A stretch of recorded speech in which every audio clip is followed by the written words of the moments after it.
ಬೇರೆ ಪ್ರಾಣಿಗಳ ಮೆದುಳಿಗೆ ಹೋಲಿಸಿದ್ರೆ ನಮ್ಮ ಮೆದುಳು ಹೇಗೆ ವಿಶೇಷ, ಹೇಗೆ ವಿಶಿಷ್ಟ?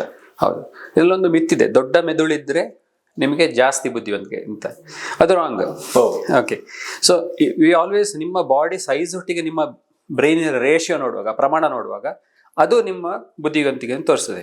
ಈಗ ಆನೆಯ ಮಿದುಳು ನಮ್ಮ ಮಿದುಳಿಗಿಂತ ದೊಡ್ಡದುಂಟು, ತಿಮಿಂಗಿಲದ ಮಿದುಳು ನಮ್ಮ ಮಿದುಳಿಗಿಂತ ದೊಡ್ಡದುಂಟು. ಬಟ್ ಅಬ್ವಿಯಸ್ಲಿ ಈಗ ನಾಯಿಯ ಮಿದುಳು ನಮ್ಮ ಆನೆ ಮಿದುಳಿಗಿಂತ ಶಾರ್ಪರ್ ಉಂಟು. ಅದೇ ರೀತಿ ಚಿಂಪಾಂಜಿಯ ಮಿದುಳು ಆನೆ ಮಿದುಳಿಗಿಂತ ಸ್ಟ್ರಾಂಗ್ ಉಂಟು, ಅದು ಚಿಕ್ಕದಿದ್ರು ಕೂಡ. ಸೊ ಆ ಮಿದುಳು ಎಷ್ಟು ದೊಡ್ಡದು ಅಂತ ಹೇಳೋದು ಇಂಪಾರ್ಟೆಂಟ್ ಅಲ್ಲ, ಆ ಮಿದುಳಿನ ಯಾವ ಭಾಗ ವಿಕಸಿತ ಆಗಿದೆ ಅಂತ ಹೇಳೋದು ಇಂಪಾರ್ಟೆಂಟ್. ನಮಗೆ ಹ್ಯೂಮನ್ ಬೀಯಿಂಗ್ ನೀವು ಕೇಳಿರ್ಬೋದು, MBBS ಅಲ್ಲಿ ನೀವು ಓದುವಾಗ ಪೇಲಿಯೋ ಕಾರ್ಟೆಕ್ಸ್ ಮತ್ತೆ ನಿಯೋ ಕಾರ್ಟೆಕ್ಸ್ ಅಂತ ಹೇಳಿ. ಈ ನಿಯೋ ಕಾರ್ಟೆಕ್ಸ್ ಅಂತ ಹೇಳುವಂಥದ್ದು ಮಿದುಳು ಎಸ್ಪೆಷಲಿ ಮನುಷ್ಯನಲ್ಲಿ ಅತಿಯಾಗಿ ವಿಕಸಿತ ಆಗಿದೆ. ಅದರಲ್ಲಿ ಎಸ್ಪೆಷಲಿ ಈ ಪ್ರಿಫ್ರಾಂಟಲ್ ಕಾರ್ಟೆಕ್ಸ್ ಅಂತ ಹೇಳುವಂತ ಭಾಗ ತುಂಬಾ, ಅದು ಫ್ರಂಟಲ್ ಇಲ್ಲಿಯ ಮುಂಭಾಗದ ಭಾಗ ತುಂಬಾ ವಿಕಸಿತ ಆಗಿದೆ. ಈಗ ಆ ಮನುಷ್ಯ ಆಗಿರೋದು ಆ ಪ್ರಿಫ್ರಾಂಟಲ್ ಕಾರ್ಟೆಕ್ಸ್ ಇಂದ. ನಾನು ಯಾರು, ನಾನು ಎಲ್ಲಿ ಹೋಗ್ಬೇಕು, ನನ್ನ ಪರ್ಪಸ್ ಏನು, ನಾನು ಇವತ್ತು ಏನು ಮಾಡ್ತೇನೆ. ಈಗ ನಿಮ್ಮ ಹೆಸರು ಕುಶ್ವಂತ್ ಕೋಳಿಬೈಲು ಅಲ್ಲ, ಈ ಕುಶ್ವಂತ್ ನಿಮ್ಮ ಮಿದುಳಲ್ಲಿ ಎಲ್ಲಿದ್ದಾನೆ? ಆ ಕುಶ್ವಂತ್ ಅಂತ ಹೇಳುವಂತವನು ಮಿದುಳಿನ ನನ್ನ ಬೇಸಿಕ್ ನೀಡು, ಹಸಿವು, ಓಡೋದು, ಹೌದು, ಸುರಕ್ಷತೆ, ಹೌದು, ಅದೆಲ್ಲ ನಮ್ಮ ಹಿಪ್ಪೋಕ್ಯಾಂಪಸ್, ಪೇಲಿಯೋಕಾರ್ಟೆಕ್ಸ್, ಅಮೆಗ್ಡಲ, ಹಿಪ್ಪೋಕ್ಯಾಂಪಸ್, ಹೈಪೋಥಾಲಮಸ್, ಈ 3 ರೀಜನ್ ಅಲ್ಲಿ ಇದೆ. ನಮ್ಮ ಹೆಚ್ಚಿನ ನಮ್ಮ ದೈನಂದಿನ ಚಟುವಟಿಕೆ, ನಮ್ಮ ಚಿಂತನೆ, ನಾವು ಏನ್ ಮಾಡ್ಬೇಕು, ನಾವು ಎಲ್ಲಿ ಹೋಗ್ಬೇಕು, ನಾವು ಪ್ಲಾನಿಂಗ್ ಮಾಡುವಂತದ್ದು, ಇದೆಲ್ಲ ನಮ್ಮ ವಿಚಾರಗಳು, ಪ್ರೀತಿ, ಪ್ರೇಮ ಎಲ್ಲ ಕೂಡ ನಿಮ್ಗೆ ಪ್ರಿಫ್ರಾಂಟಲ್ ಕಾರ್ಟೆಕ್ಸ್ ಅಲ್ಲಿ, ಹೃದಯದಲ್ಲಿ ನಮಗೆ ಮೋಸ ಮಾಡ್ತಾ ಇದ್ದಾರೆ 100%. ಇದು ಅಲ್ವಾ? ಹಾಲ್ತಿಂದ ಯಾರು ಲವ್ ಮಾಡೋದು, ಬ್ರೈನ್ ಇಂದ ಲವ್ ಮಾಡೋದು. ಹೌದು, ಬ್ರೈನ್ ಇಂದಾಗಿ ಲವ್ ಮಾಡೋದು. ಸರ್ ನೋಡ್ಕೊಳ್ಳಿ, ಕರೆಕ್ಟ್ ಆಗಿ. ಸೊ ನಾನು ನಮ್ಮ ಪೇಷಂಟ್ಸ್ ಗೆ ಹೇಳುವಾಗ ಹೇಳ್ತೇನೆ, ಸರ್ವಜ್ಞನ I love you from the bottom of the brain ಅಂತ ಹೇಳ್ಬೋದಾ? ಹೌದು, bottom of the brain. Sir camera ನೋಡ್ಕೊಂಡು ಹೇಳಿ. ಹೌದು, I love you from the front of the brain ಅಂತ ಹೇಳ್ಬೋದು. Front of the brain, because bottom of the brain is not evolved. See, ಇದಕ್ಕೆಲ್ಲ ಒಂದು ಇತಿಹಾಸ ಇದೆ. ಒಬ್ಬ ಫೀನಿಯಸ್ ಕೇಜ್ ಅಂತ ಒಬ್ಬ ರೈಲ್ವೆ ವರ್ಕರ್ ಇದ್ದ, may be in early part of the 19th century. ಅವನು ಮಿದುಳನ್ನು ಅವನು ಈ ರೈಲ್ವೆ ವರ್ಕರ್ ಆಗಿದ್ದ. ಅವನು ಗನ್ ಪೌಡರ್ ಹಾಕಿ ಬ್ಲಾಸ್ಟ್ ಮಾಡುವಾಗ ಒಂದು ಚಿಕ್ಕ ಕಬ್ಬಿಣದ ಸರಳು ಅವನ ಫ್ರಾಂಟಲ್ ಕಾರ್ಟೆಕ್ಸ್ ಅಲ್ಲಿ ಆಗಿತ್ತು.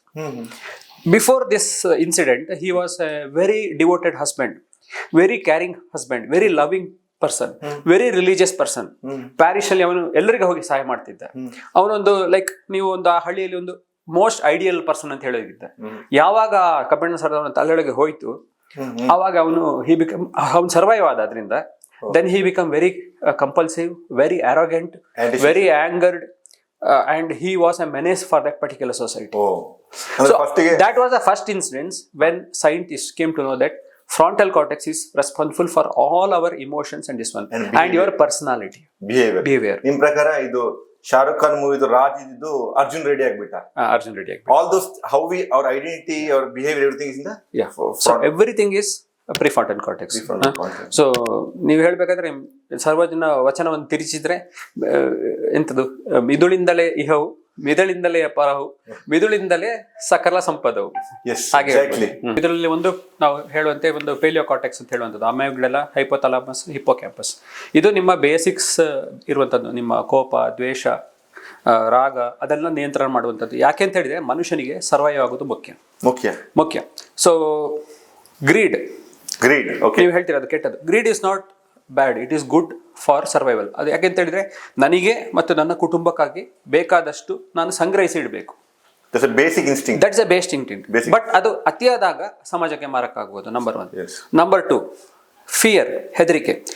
ಯಾವುದು ನಮ್ಗಿಂತ ದೊಡ್ಡ ಶಕ್ತಿ ಉಂಟು, ಉದಾಹರಣೆಗೆ ಹುಲಿ, ಸಿಂಹ, ಅಥವಾ ಲೈಟ್ನಿಂಗು, ನೀರು, ಇಂಥದ್ದು, ಅಥವಾ ಬೆಂಕಿ. ಸೊ ಇಂಥದನ್ನು ನೋಡುವಾಗ ನಮಗೆ ಆ ಹೆದರಿಕೆ ಬೇಕು. ಯಾಕೆಂತೇಳಿ ಆ ಹೆದರಿಕೆ ಇದ್ದರೆ ನಾವು ಅದರಿಂದ ತಪ್ಪಿಸಿಕೊಳ್ಬೋದು. ಸೊ ಈ ಹೆದರಿಕೆ ಜಾಸ್ತಿ ಆದಾಗ ನಿಮಗೆ ಕೆಲವೊಂದು ಮಾನಸಿಕ ಆಂಗ್ಸೈಟಿ, ಮಾನಸಿಕ ಆಗಿರುವಂಥದ್ದು, ಕೆಲವೊಮ್ಮೆ ನಿಮ್ಮ ಕೆಲಸದಲ್ಲಿ ಆ ಹೆದರಿಕೆಯಿಂದ ನೀವು ಹೆಜ್ಜೆ ಮುಂದಿಡದೇ ಇರುವಂಥದ್ದು, ಇಂಥದ್ದು ಬರ್ಬೋದು. ಕೋಪ ಇಟ್ ಈಸ್ ನಿಮಗೆ, ನೀವು ಪ್ರಾಣಿಯಲ್ಲಿ ಡಿಸ್ಕವರಿ ಚಾನೆಲ್ ನೋಡಿರ್ಬೋದು, ನಿಮಗೆ ಕೋಪ ಇದ್ರೆ ಮಾತ್ರ ಆ ಸಿಂಹ ತನ್ನ ಟೆರಿಟರಿಯನ್ನು ರಕ್ಷಣೆ ಮಾಡಲಿಕ್ಕೆ ಸಾಧ್ಯ. ಹೌದು, all these are basic and they are very much needed for this. But when it becomes excess, it can trouble us, our family members and society. So these are meant for our survival. ನಮ್ಮ basic emotion. Which part ಮೆದುಳಿನ ಯಾವ ಭಾಗದಲ್ಲಿ ಇದು ಹಳೆಯ ಭಾಗ, ಇದು ಫಸ್ಟಿಗೆ ಬಂದಿರುವಂತದ್ದು. ನಮ್ಮ ಮನುಷ್ಯ 60,000 ವರ್ಷ, 60 ಮಿಲಿಯನ್ ವರ್ಷ ಹಿಂದೆ ನಾವು ಮಂಗನಿಂದ ವಿಕಸಿತವಾಗಿ ಮಾನವರಾದಾಗ ಇದು ಮಂಗನಲ್ಲಿ ಕೂಡ ಇದೆಯಲ್ಲ, ಇದು ಎಲ್ಲ ಪ್ರಾಣಿಗಳಲ್ಲಿ ಇದೆ. ಭಯ ಜೇಡದಲ್ಲಿದೆ, ಮೀನುಗಳಲ್ಲಿದೆ, ಎಲ್ಲ ಪ್ರಾಣಿಗಳಲ್ಲಿದೆ. ಎಷ್ಟರ ಮಟ್ಟಿಗೆ ಅಂತ ಹೇಳಿದ್ರೆ ಅಮೀಬಾ ಕೇಸ್ ನೀವು ಒಂದು ಎಲೆಕ್ಟ್ರಿಕಲ್ ಸ್ಟಿಮ್ಯುಲೇಷನ್ ಕೊಟ್ಟರೆ ಅದು ಓಡಿ ಹೋಗ್ತದೆ. They understand fear. ಇದು ಸರ್ವೈವಲ್ ಇನ್ಸ್ಟಿಂಕ್ಟ್. ಯಾರಲ್ಲಿ ಜೀವ ಇದೆ ಅವರಲ್ಲಿ ಜೀವದ ಭಯ ಇರೋದು ನಾರ್ಮಲ್. ಸರ್, ತದನಂತರ ಈ ತರ ನೋಡಿ, ಲವ್, ಪ್ರಾಣಿಗಳಲ್ಲಿ ಪ್ರೀತಿ ಇದೆಯಾ in the primitive stage? Again it is ಪ್ರಾಣಿಗಳಲ್ಲಿ it is more of a instinctive.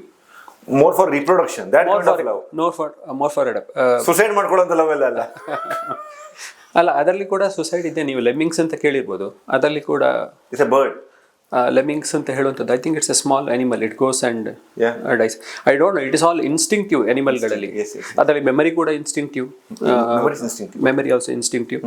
ಯಾಕೆಂತಂದ್ರೆ ನೀವು ನೋಡಿರ್ಬೋದು, ಆನೆ ಒಂದು ಕಡೆಗೆ ಒಂದು ಪಾತಲ್ಲಿ ಹೋಗುವಂಥದ್ದು, it is instinctive, it is generation. It is part of the elephant corridor ಅಂದ್ರೆ ಎಷ್ಟೋ ಶತಮಾನಗಳಿಂದ ಆನೆ ಅದೇ ಫುಡ್ಡಿಗೆ ಹೋಗ್ತಾ ಇದೆ. Is that part of memory ಒಂದು ತಲೆಮಾರಿಂದ ಮತ್ತೊಂದು ತಲೆಮಾರಿಗೆ ಟ್ರಾನ್ಸ್ಫರ್ ಆಗ್ತದ?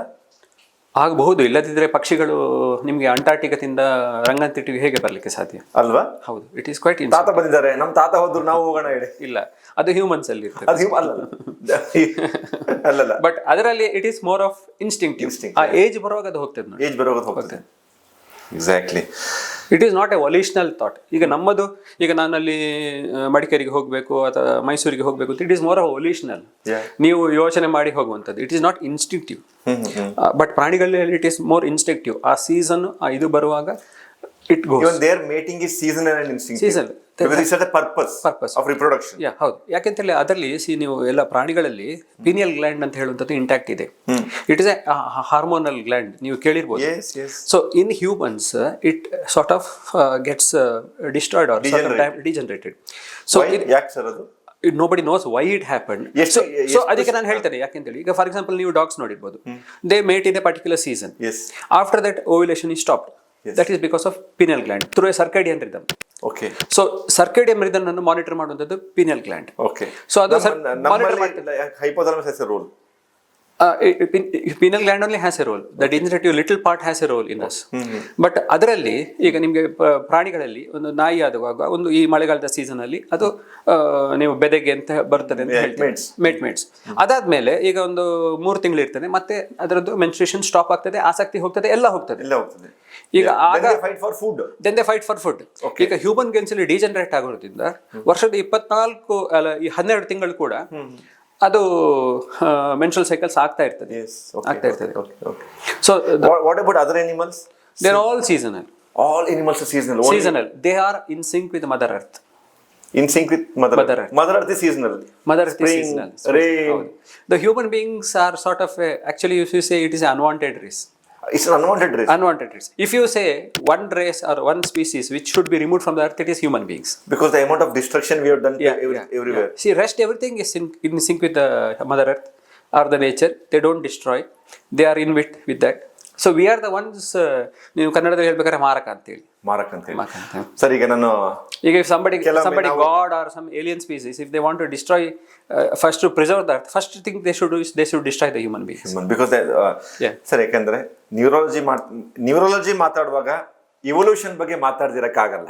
ಹೌದು. ಇವಲ್ಯೂಷನ್ ಬಗ್ಗೆ ಮಾತಾಡುವಾಗ ಹಿಸ್ಟ್ರಿ ಬಗ್ಗೆ ಮಾತಾಡ್ದಿರಕ್ಕಾಗಲ್ಲ. ನನ್ನನ್ನು ವೀಕ್ಷಕರು ಕ್ಷಮಿಸಬಹುದು. One of the senior neurologist ಅನ್ನು ನಾನು ಇತಿಹಾಸದ ಬಗ್ಗೆ ಪುನಃ ತಗೊಂಡು ಹೋಗ್ತಿದ್ದೇನೆ ಸರ್. ಈ ಇವಲ್ಯೂಷನ್ ಎಷ್ಟು 1000 ವರ್ಷ ಹಿಂದೆ ಆಯಿತು? When did you feel like where we become the humans which we are now? So I think man originated maybe a million years back, but proper. ಈಗ ನಾವು nomadic ಎಲ್ಲ ಬಿಟ್ಟು ಕೃಷಿಗೆ ಬಂದ 10,000 ವರ್ಷ ಹಿಂದೆ, 40,000 ವರ್ಷ ಅಂತ. ಯಾವಾಗ ಆಫ್ರಿಕಾದ ಸೀಳು ಕಣಿವೆ, ಈಗಿನ ಸೊಮಾಲಿಯಾ ಅಥವಾ ಇಥೋಪಿಯಾ, ಅದೇ ದಟ್ ವಾಸ್ ದ ಒರಿಜಿನಲ್ ಆಫ್ರಿಕಾದ ಆ ಇಥೋಪಿಯಾ ಏರಿಯಾ ವಾಸ್ ಸೀಳು ಕಣಿವೆ ಅಂತ ಹೇಳ್ತಾರೆ. ಅಲ್ಲಿಂದ ಹ್ಯೂಮನ್ ರೇಸ್ ಉಗಮ ಆಗಿದ್ದು ಸಾಧಾರಣ ಒಂದು ನೀವು ಹೇಳಿದಾಗ ಒಂದು 30,000 ಅಥವಾ ಒಂದು 20,000 ವರ್ಷದ ಹಿಂದೆ ಆಗಿದ್ದಿರ್ಬೋದು. ಬಂದಿರ್ಬೋದು. ಆಮೇಲೆ ಒಂದು 5 ರಿಂದ 10,000 ವರ್ಷದಿಂದ ನಾವು ಸೆಟ್ಲ್ ಆಗಕ್ಕೆ ಶುರು ಮಾಡಿದ್ವಿ. ಹೌದು, ಅದರಲ್ಲಿ ಅಲ್ಲ ನನಗಿಂತ ಜಾಸ್ತಿ there are anthropologist who are good, but as a neurologist there was waves of migration. It is not a single migration. ಈಗ ನೀವು ಹೇಳಿರೋದು ಮೊದಲು land mass there all connected together, ಎಲ್ಲ ಭೂಗೋಳ ಒಟ್ಟಿಗಿತ್ತು, ಗೊಂಡವನ ಅಂತ ನಾವು ಹೇಳ್ತೇವೆ. ಸೊ ಆಗ ಫಸ್ಟ್ ಮೈಗ್ರೇಷನ್ ಆಯಿತು. ಆಗ ಆಫ್ರಿಕಾದ ಸೀಳು ಕಣಿವೆಯಿಂದ ಜನರು ಹೊರಗೆ ಬಂದರು, ಎಲ್ಲ ಬೇರೆ ಬೇರೆ ಈಗಿನ ದೇಶಗಳಿಗೆ ಅವರು ಹೋದ್ರು. ಅಪ್ ಟು ಇವನ್ ನಿಮ್ಮ ಆಸ್ಟ್ರೇಲಿಯಾ.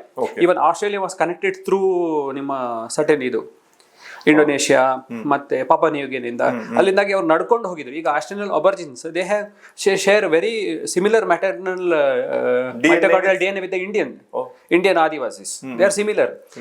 ನಮ್ಮ ಕೊರಗರು ಅಥವಾ ನಮ್ಮ ಇದು ನಿಮ್ಮ ನೀಲಗಿರಿ ಹಿಲ್ಸ್ ಅಲ್ಲೆಲ್ಲ ಆದಿವಾಸಿಗಳು ಬಿಡ ಆ ಥರ they similar mitochondrial DNA. So they virtually they walk through all the continents. ಅದಾದ್ಮೇಲೆ ನಿಮ್ಗೆ ಇರಾನ್, ಈಗ ಪ್ರಸಕ್ತ ಇರಾನ್ ದೇಶದಲ್ಲಿ ಫಸ್ಟ್ ನಿಮ್ಗೆ ಇದು ಇದು ಇದು ಫಾರ್ಮರ್ಸ್ ನಿಮ್ಗೆ ಆಯ್ತು. ಮತ್ತೆ ಅಲ್ಲಿಂದ ಅವರು ಯುರೇಷಿಯಾ ಮತ್ತೆ ಸೆಂಟ್ರಲ್ ಏಷ್ಯಾ ಮತ್ತೆ ಇಂಡಿಯಾ ಖಂಡಕ್ಕೆ ಬಂದರು. ಈ ಸೆಕೆಂಡ್ ವೇವ್ ಬರುವಾಗ there was a admixture between the original aborigines and new farmers. So we are all byproduct of that. So that is the reason why our maternal DNA is almost similar. Because mother transmit the DNA to the child. But the paternal DNA, Y chromosomes ಅಲ್ಲಿ ತುಂಬಾ variations ಬರ್ತದೆ. Sir, ಈಗ ಇದು ಮತ್ತೊಂದು ಆಸಕ್ತಿದಾಯಕ ವಿಚಾರ. ಇಷ್ಟೊಂದು 1000 ವರ್ಷಗಳ ಪ್ರಯಾಣದಲ್ಲಿ ನಾವು ವಿಕಸಿತ ಆಗಿದ್ದೇವೆ. ನಮ್ಮ ಬ್ರೈನ್, ನಮ್ಮ ಮೆದುಳು ವಿಕಸಿತ ಆಗಿದೆ. ನಮ್ಮ ಭಯ ಮತ್ತು ಆಸೆಗಳು ಕೂಡ ಬಹಳ ಬದಲಾಗಿದೆ. 10,000 ವರ್ಷದಿಂದ ನನಗೆ ಏಕೈಕ ಭಯ, ನಾವು ಫುಡ್ ಚೈನ್ ಇದು ಕೆಳಗಿದ್ವಿ, ಸಿಂಹ ತಿಂದ್ಬಿಡ್ತದೋ ಹುಲಿ ತಿಂದ್ಬಿಡ್ತದೋ ಅನ್ನೋದು ಭಯ. ಇವತ್ತು ನಮ್ಮ ಭಯ ಇರ್ಬೋದು, ನನ್ನ ಇನ್ಸ್ಟಾಗ್ರಾಮ್ ಇದಕ್ಕೆ ರೀಲಿಗೆ ಎಷ್ಟು ಲೈಕ್ ಬರ್ತದೋ ಅದು ನಮ್ಮ ಭಯ. ಇದೆಲ್ಲ ನಮ್ಮ ಏನೋ ಈ ವಿಕಸಿತ ಮೆದುಳು, neocortex. These are the way our fears, likes, dislikes have changed.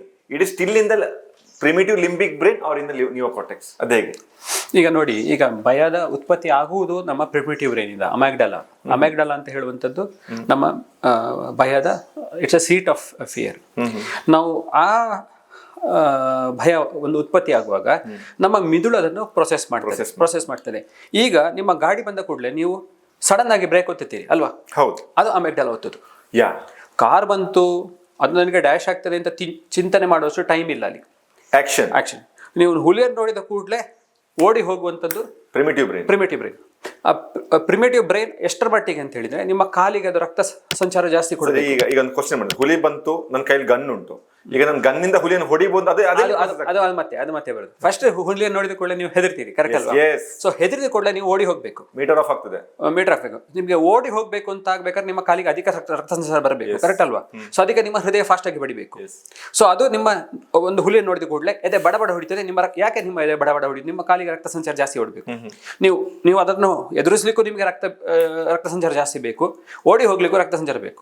So ಅದನ್ನು ನಾನು ಎದುರಿಸಬಹುದಾ ಅಥವಾ ಓಡಿ ಹೋಗ್ಬೋದಾ ಪ್ರೊಸೆಸ್ ಆಗ್ಬೇಕಲ್ಲ, ಅಷ್ಟಕ್ಕೆ ನಿಮ್ಮನ್ನು ಆಲ್ರೆಡಿ ರೆಡಿ ಮಾಡ್ತು. ಈಗ ನಿಮ್ಮ ಮುಖ ಹುಲಿಯ ಚಿತ್ರಣವನ್ನು ನೋಡ್ತದೆ, ಪ್ರಿಫಾಟಲ್ ಕಾರ್ಟೆಕ್ಸ್. ಅದು ಅದರ ಇಮೇಜಸ್ ಅನ್ನು ನಮ್ಮ ವಿಜುವಲ್ ಸಿಸ್ಟಮ್ಗೆ ಕಳಿಸಿಕೊಡ್ತದೆ. ಆಗ ಅದು ಹುಲಿಯ ಅಂತ ಹುಲಿ, ಇದನ್ನು ನಾನು ಎದುರಿಸಬಹುದಾ? ನನ್ನ ಹತ್ರ ಯಾವುದೇ ಆಯುಧ ಇಲ್ಲ, ನಾನು ಓಡಿ ಹೋಗ್ತೇನೆ. ನನ್ನ ಹತ್ರ ಗನ್ ಉಂಟು, ತೆಗೆದು ನಾನು ಶೂಟ್ ಮಾಡ್ತೇನೆ. ಸೊ ಇದು ನಾನು ಹುಲಿ ಅಂತ ನೋಡ್ತೇನೆ, ಓ ಇದು ಹುಲಿ ಅಲ್ಲ, ಇದು ಬೆಕ್ಕು, ನಾನು ಅದನ್ನು ನೋಡಿ ಕಲ್ ತಗೊಂಡು ವಿಕಸಿತ ಮೆದುಳು. ಸೊ ನಿಮ್ಮನ್ನ ಅದಕ್ಕೆ ತಯಾರು ಮಾಡುವಂಥದ್ದು ನಿಮ್ಮ ಅಮ್ಯಾಗ್ಡಾಲಾ. ಸೊ ಇದರಲ್ಲಿ ಫಿಯರ್ ಅಂತ ಹೇಳುವಂಥದ್ದು ನಮ್ಮ ಜೀವ ರಕ್ಷಣೆಗಾಗಿ ಇರುವಂಥದ್ದು. So rest when it becomes more, ಈಗ ಪ್ರಸಕ್ತ ವಿದ್ಯಮಾನದಲ್ಲಿ ನೀವು ಹೇಳುವ ಹಾಗೆ it can lead to anxiety, stress, things like that. Sir, ಮತ್ತೊಂದು ಈಗ ನಾವು ನಮ್ಮ ಈ ಸಂವಾದದ ಉದ್ದೇಶ ಅಂದ್ರೆ ನರರೋಗಗಳ ಬಗ್ಗೆ ಒಂದು ಚರ್ಚೆ ಮಾಡಿ ಜನರಿಗೆ ಪ್ರಮುಖ ನರರೋಗದ ಬಗ್ಗೆ ಮಾಹಿತಿ ಹಂಚೋದು, ಅದನ್ನು ರಕ್ಷಣೆ ಮಾಡೋದು ಹೇಗೆ ಅಂತ ಹೇಳ್ಕೊಳ್ಳೋದು. ಈಗ ಮೆಡಿಟೇಷನ್ ಮತ್ತು ಯೋಗ ತುಂಬ ಟ್ರೆಂಡಿಂಗ್ ಇರೋ ಟಾಪಿಕ್. ಒಂದು ಅದು ನಮ್ಮ ಮೆದುಳು ಮೇಲೆ ಯಾವ ರೀತಿಯ ಸಕಾರಾತ್ಮಕ ಪ್ರಭಾವ ಬೀರ್ತದೆ ಅಂತ ಎಲ್ಲ ಕಡೆ ಇದೆ. ಅದಕ್ಕೆ ಎವಿಡೆನ್ಸ್ ಇದೆಯಾ, ರಿಸರ್ಚ್ ಇದೆಯಾ? What is your stand on that? ನೋಡಿ, ಇದರ ಬಗ್ಗೆ ಸಾಕಷ್ಟು ರಿಸರ್ಚ್ ಆಗಿದೆ. ನೀವು ಯೋಗ ಅಂತ ಹೇಳುವಾಗ ನಾವು ಪ್ರಸಕ್ತ ಇದರಲ್ಲಿ ಅದನ್ನು ತುಂಬ ನಾವು ಒಂದು ಲೂಸ್ ಆಗಿ ಟರ್ಮ್ ತಗೊಳ್ತೇವೆ. ಈಗ ನಾವು ಆಸನ ಏನು ಮಾಡ್ತೇವೆ ಅದನ್ನೇ ನಾವು ಯೋಗ ಅಂತ ಹೇಳ್ತೇವೆ. ನೀವು ಯೋಗ ಅಂತ ಹೇಳಿದ್ರೆ ಅದು ಅಷ್ಟಾಂಗ ಯೋಗ ಅಂತ ನೀವು ಕೇಳಿರ್ಬೋದು. ಅದರಲ್ಲಿ ಯಮ ಉಂಟು, ನಿಯಮ ಉಂಟು, ಪ್ರಾಣಾಯಾಮ ಉಂಟು, ಧ್ಯಾನ ಉಂಟು, ಧಾರಣ ಉಂಟು, ಈ ತರ 8 ವಿಭಾಗ ಉಂಟು. ನೀವು ಅದರ ಬಗ್ಗೆ ಓದಿದ್ದೀರಾ, ನೋಡಿದ್ದೀರಾ? ಯಮ ಅಂತ ಹೇಳಿದ್ರೆ ನೀವು ಅದರಲ್ಲಿ ಪುನಃ 4 ಕಟೇರಿ ಉಂಟು. ಅಸ್ಥೇಯ, ಸತ್ಯ, ತ್ಯಾಗ. ಸೊ ಇದನ್ನ ಮಾಡೋರು ಎಷ್ಟು, ಯೋಗ ಮಾಡುವವರು ಇದನ್ನ ಮಾಡುವವರು ಎಷ್ಟು ಜನ ಇದ್ದಾರೆ? ತುಂಬಾ ಕಮ್ಮಿ. ಮ್ಯಾಕ್ಸಿಮಮ್ ಯೋಗ ಅಂದ್ರೆ ಸೂರ್ಯ ನಮಸ್ಕಾರ, ಶವಾಸನ, ಪ್ರಾಣಾಯಾಮ. ಇದು 99%. ಸೊ ದಯವಿಟ್ಟು ನೀವು ಆಸನವನ್ನು ಯೋಗ ಅಂತ ಕರಿಬೇಡಿ. ಆಸನವನ್ನ ಯೋಗ ಅಂತ ಕರಿಬೇಡಿ. ಆಸನ ಅಷ್ಟಾಂಗ ಯೋಗದಲ್ಲಿ ಒಂದು ಭಾಗ ಮಾತ್ರ. ಓಕೆ. ಧ್ಯಾನ ನಮಸ್ಕಾರ ಮಾಡಿದ್ರೆ ನನ್ನ my brain will evolve or my focus, concentration. So ನೋಡಿ, ಈಗ ನೀವು ಅದನ್ನು ಹೇಳ್ಬೇಕಾದ್ರೆ ಈಗ ಯೋಗ ಅಂತ ಹೇಳುವಂಥದ್ದು ಸಾವಿರಾರು ವರ್ಷದ ಹಿಂದಿನ ಕಾನ್ಸೆಪ್ಟ್. ಆಗಿನ ಟೈಮಲ್ಲಿ it was A innovative idea, brilliant idea. So ನೀವು ಇಷ್ಟನ್ನು ಕೊಟ್ಟರೆ ಈಗ 8 ಅಷ್ಟಾಂಗ ಯೋಗವನ್ನು ಹೇಳಿದ್ರೆ ನಿಮ್ಮನ್ನು ಈಗಿನ ಕಾಲದಲ್ಲಿ ನಿಮ್ಮನ್ನು ಕಮ್ಯುನಿಸ್ಟ್ ಅಂತ ಹೇಳ್ತಾರೆ 100%. ಓಕೆ.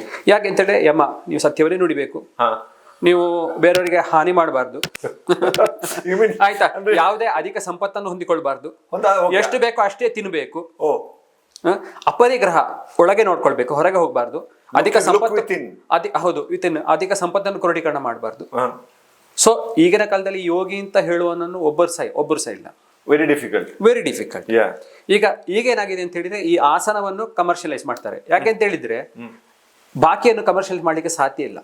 ನೀನು ಸತ್ಯವನ್ನು ಹೇಳು, ನೀನು ಅತಿವಾಗಿ ನೀನು ಭೋಗಿಸಬೇಡ, ತ್ಯಾಗ ಮಾಡು, ಇಂಥದನ್ನು ಕಮರ್ಷಿಯಲ್ ಮಾಡ್ಲಿಕ್ಕೆ ಸಾಧ್ಯ ಉಂಟಾ?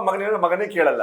ಹೌದು. ಸೊ ಇಂಥದನ್ನು ಕಮರ್ಷಿಯಲ್ ಮಾಡ್ಲಿಕ್ಕೆ ಸಾಧ್ಯ ಇಲ್ಲ. So yoga has become asana has become commercialised ಈಗಿನ ಕಾಲದಲ್ಲಿ. Yes but there are definitely benefits with exercise. Yoga asana ನೀವು ಎಕ್ಸಸೈಸ್, ಯಾವುದೇ ರಿಪಿಟೇಟಿವ್ ಸ್ಟ್ರೆಚಬಲ್ ಎಕ್ಸಸೈಸ್ಗೆ ನೀವು ಅದನ್ನು ಇದು ಮಾಡ್ಕೊಳ್ಬಹುದು. ಸೊ ಎಕ್ಸಸೈಸ್ ಅಥವಾ ಯೋಗದಿಂದ ಆಗುವ ಬೆನಿಫಿಟ್ಸ್ ಸುಮಾರು ಉಂಟು. ಒಂದು, ನಿಮ್ಮ ಮಸಲ್ ಮತ್ತೆ ಬೋನ್ ಹೆಲ್ತ್ ಅನ್ನು ಅದು ಕಾಪಾಡ್ತದೆ. ನೀವು ಬ್ರೈನ್ ಬಗ್ಗೆ ಕೇಳಿರೋದ್ರಿಂದ ಇಟ್ ಡೆಫಿನೆಟ್ಲಿ ನಿಮಗೆ ಬ್ರೈನ್ ಡಿರೈವ್ಡ್ ಗ್ರೋತ್ ಫ್ಯಾಕ್ಟರ್ ಅಂತ ನೀವು ಕೇಳಿರ್ಬೋದು, BDGF ಅಂತ ಹೇಳ್ಕೊಂಡು, ಅದನ್ನು ಜಾಸ್ತಿ ಮಾಡ್ತದೆ. ಅದು ನಿಮಗೆ ನ್ಯೂರೋಜೆನಿಸಿಸ್ ಅನ್ನು ಉತ್ಪತ್ತಿ ಮಾಡ್ತದೆ, ನಿಮ್ಮ ಬ್ರೈನ್ ಪ್ಲಾಸ್ಟಿಸಿಟಿ ಅನ್ನು ಇದು ಮಾಡ್ತದೆ. So it gives you calmness. Okay. Whereas meditation also, see what is meditation? See, meditation is not passive. Meditation is not relaxation. ದಯವಿಟ್ಟು ಅರ್ಥ ಮಾಡ್ಕೊಳ್ಳಿ. ರಿಲ್ಯಾಕ್ಸೇಷನ್ ಮಾಡೋದು, ಮೆಡಿಟೇಷನ್ ಮಾಡೋದು completely different. Meditation is a training of your brain to ignore the unwanted thought process. Okay. And to look inwards, then from looking outwards. So it is a brain exercise. It's a brain exercise. It's a brain training program. Yes. People don't relaxation is something totally different. Where you don't focus on anything. This is very active. It is a dynamic process. And it definitely ಅದು ನಿಮ್ಮ brain ಅಲ್ಲಿ ಸೈನಾಪ್ಸಸ್ ಅನ್ನು, hormones ಅನ್ನು definitely repeated meditation will shrink your amygdala. It will enhance the hippocampus and your prefrontal cortex. It will increase the cortical thing. Scientific evidence ಇದೆ. ಎಷ್ಟರ ಮಟ್ಟಿಗೆ ಅಂತ ಹೇಳಿದ್ರೆ certain yoga can change your EEG waveforms. ಯೋಗಿಗಳಲ್ಲಿ ಅದು ಇದೆ. ಅದಿದೆ. ಈಗ for example ಆ ರೀತಿ ನೀವು ಹೇಳಿದ ರೀತಿ ಯೋಗಿಗಳಲ್ಲಿ. ಹೌದು. ಫಾರ್ ಎಕ್ಸಾಂಪಲ್ ಈಗಿನ ಸ್ವಾಮೀಜಿ ಯೋಗಿಗಳಲ್ಲ. ಹೌದು ಕರೆಕ್ಟ್. ನಿಮ್ಮ ಯೋಗ ಮಾಡುವಾಗ ಫಾರ್ ಎಕ್ಸಾಂಪಲ್ ನಿಮ್ಮ EEG ವೇವ್ಸ್ ಅಲ್ಲಿ ನಮಗೆ ಆಲ್ಫಾ ವೇವ್ಸ್ ಅಂತ ಬರ್ತದೆ. ಅದು ನಾವು ಕಣ್ಣು ಮುಚ್ಚುವಾಗ ಆಲ್ಫಾ ವೇವ್ಸ್ ಇರ್ತದೆ, ಕಣ್ಣು ತೆಗೆದ ತಕ್ಷಣ ಆಲ್ಫಾ ವೇವ್ ಡಿಸಪಿಯರ್ಸ್ ಆಗ್ತದೆ. ಯಾಕೆ ಡಿಸಪಿಯರ್ಸ್ ಆಗ್ತದೆ ಅಂತ ಹೇಳಿ ನಮಗೆ ವಿಜುವಲ್ ಇನ್ಪುಟ್ಸ್ ಬರ್ತದೆ. 70 to 80% of our inputs is from the visual input. ಆ ಕಣ್ಣು ಮುಚ್ಚುವಾಗ ಇರುವ ಕಾಮ್ನೆಸ್ ಪ್ರೊಡ್ಯೂಸರ್ಸ್ ಆಲ್ಫಾ ವೇವ್ಸ್. ಕಣ್ಣು ಬಿಟ್ಟ ತಕ್ಷಣ ಕಾಮ್ ವೇವ್ಸ್ ಹೋಗ್ತದೆ. ಅದಕ್ಕೆ ನಾವು ಪ್ರತಿಯೊಂದು ಪ್ರಯತ್ನ ಮಾಡುವಾಗ ಕಣ್ಣು ಮುಚ್ಚಿ ಮಾಡ್ತೇವೆ. ಯೋಚನೆ ಮಾಡಿರ್ಬೋದು, ದೇವರ ಮುಂದೆ ಕಣ್ಣು ಮುಚ್ಚಿ ಪ್ರಾರ್ಥನೆ ಮಾಡ್ಬೇಕಂತ ಹೇಳಿದ್ರೆ 80% ಅನ್ವಾಂಟೆಡ್. ಈಗ ಇವನನ್ನ ನೋಡ್ತಿದ್ದಾನೆ, ಅಲ್ಲಿ ಮಳೆ ಬರ್ತುಂಟು, I don't need this. So but in a yogi when you do a EEG, even when eyes open there will be alpha waves. But his eyes is open, but he has the power not to take any input. Exactly, that's the thing. So definitely it is beneficial. Even asanas are beneficial, or any exercises are beneficial. So asanas have side effects. Dayavitu ನೀವು ಅರ್ಥ ಮಾಡ್ಕೊಳ್ಬೇಕು. It can injure your back, which can injure this one. Joints.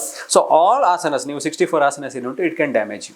Damage if it's not done properly. If it's not done properly. Not under supervision. So yoga has side effects. ದಯವಿಟ್ಟು ಅರ್ಥ ಮಾಡ್ಕೊಳ್ಳಿ. And second thing, the meditation and yogasana, it helps your physical strength and your mental. And it can reduce your sugar levels. Probably it can reduce your BP to certain extent. But the important thing, it is not substitute for any therapy. Yes, it doesn't cure any disease. It doesn't cure anything. It doesn't cure anything. It will improve your lifestyle. It will improve your. You'll feel good about yourself. Yeah, it will improve your mental health. It will improve your physical health. But it is not substitute to any of the mental therapies or psychiatric therapies or neurological treatment, etc. So people doing yoga or meditation should never be under the impression that I can cure my diabetes with that. I can cure my depression with that. Yeah. I can cure my hypertension with that. ದಯವಿಟ್ಟು ಆ ತಪ್ಪು ಮಾಡಬೇಡಿ. ತುಂಬ ಜನ ತಪ್ಪು ಮಾಡಿದ್ದಾರೆ. ನಾವು ವಾರ ತಿಂಗಳುಗಟ್ಟಲೆ ನೋಡ್ತಾ ಇದ್ದೇವೆ. ಎಲ್ಲ ಬಿಟ್ಟು ಬರೀ ಯೋಗ ಧ್ಯಾನ ಮಾಡಿ ಸ್ಟ್ರೋಕ್ ಆದಂಥ ಹಾರ್ಟ್ ಅಟ್ಯಾಕ್ ಆದಂಥ ಪೇಷಂಟ್ಗಳನ್ನ ನೋಡ್ತಾ ಇದ್ದೇವೆ. ನಾವು ಈಗ ಏನಾಗ್ತದೆ ಅಂತ ಹೇಳಿದ್ರೆ, we should always know a limitation of a particular kind of everything has a limitation. Definitely it is helpful. ಈಗ ನಾನು ಯೋಗ ಯೂಸ್ಲೆಸ್, ಮೆಡಿಟೇಷನ್ ಯೂಸ್ಲೆಸ್ ಅಂತ ನಿಮ್ಮ ಹೇಳಿದ್ರೆ ಅದು ನಾನು ಐ ಆಮ್ ಟೆಲಿಂಗ್ ಎ ಲೈ. I'm telling. At the same time, if I tell that it can cure all diseases, again I am telling a lie. Sir, ನಿಮಗೆ ಮಧ್ಯಾಹ್ನ ಇದು ಮಾಡ್ತೇನೆ. ಹಿಂದೆ ಚಿಕ್ಕವರಿದ್ದಾಗ ಬಸ್ಸಲ್ಲಿ ಒಬ್ರು ಬಸ್ಸಿಗೆ ಯಾರೋ ಇದು ಬಸ್ಸಲ್ಲಿ ಚಿಕ್ಕ ಚಿಕ್ಕ ಮಾತ್ರೆ ಮಾರ್ಲಿಕ್ಕೆ ಹತ್ತಿದ್ರಲ್ಲ, ಇದು ಎಲ್ಲದಕ್ಕೆ ಇದೆ, ತಿಂದು ನೋಡಿ. ನೆನ್ಪುಡ ನಿಮಗಿದು? ಹೌದು, that's true. ಹೌದು. There is nothing like a pill for everything actually in life. No, there are no magic pill in this world. No. Sir, ಮತ್ತೊಂದು ಸರ್, ಈ ನ್ಯೂರಾಲಜಿ ವೃತ್ತಿಯಲ್ಲಿ ಎಷ್ಟು ವರ್ಷ ಆಯ್ತು?